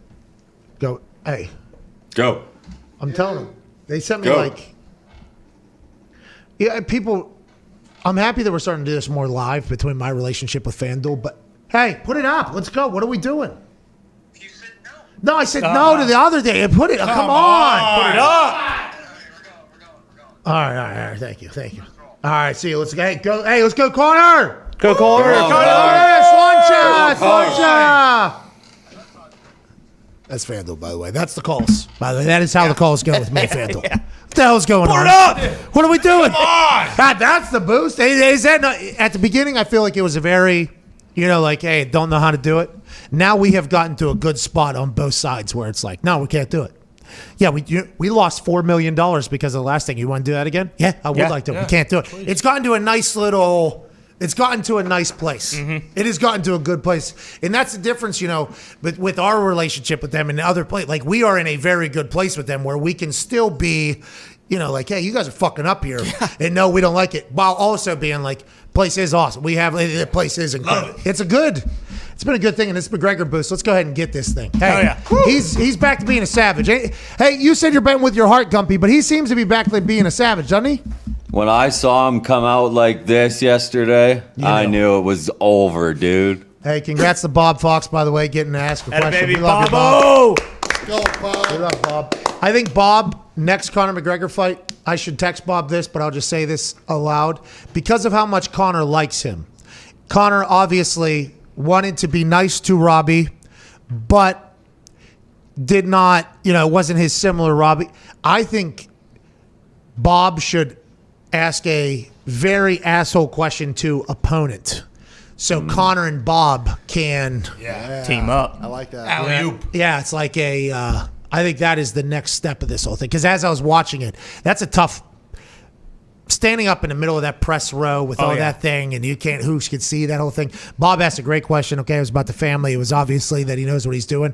But as I was watching Conor's answer, I was like, oh, imagine if he would have asked hey, do you feel like you got lucky with that last one because Conor was focusing on boxing, and then all of a sudden, I think because how much Conor loves Robbie, that's a good question. Like, I think that would have been, so maybe, depending upon which Conor we have. If it's like family Conor, who's like god of mixed martial arts, you got to read it. But if it's savage, hungry Conor, I think give him a fucking alley-oop because we're never going to get that. Let's get Bob in there. What's going on? Well, no, because Ty and Foxy, they were both talking about the same thing. They had some tips for Robbie, too. I don't know if it was specifically about the question. Bob needs to stop acknowledging these haters, by the way. Bob, I agree. Bob, you are awesome. We love you, Bob. We love Bob Fox. Love you, Bob. Love Bob. People didn't like the question? People attack Bob Fox. Yeah, he gets a lot of shit.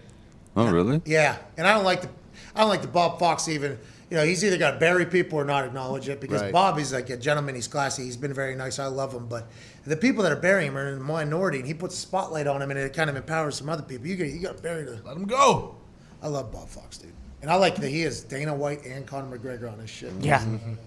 It's pretty good. Not bad. Good. Not bad 1-2 punch there, Bob. Ariel's got Conor. Mm-hmm. Dana, not so much. Yep. Ariel's got Diaz, too. Diaz. Is it? Diaz. I think Diaz likes Robbie, too, doesn't he? No, Diaz asked where Ariel is. Yeah.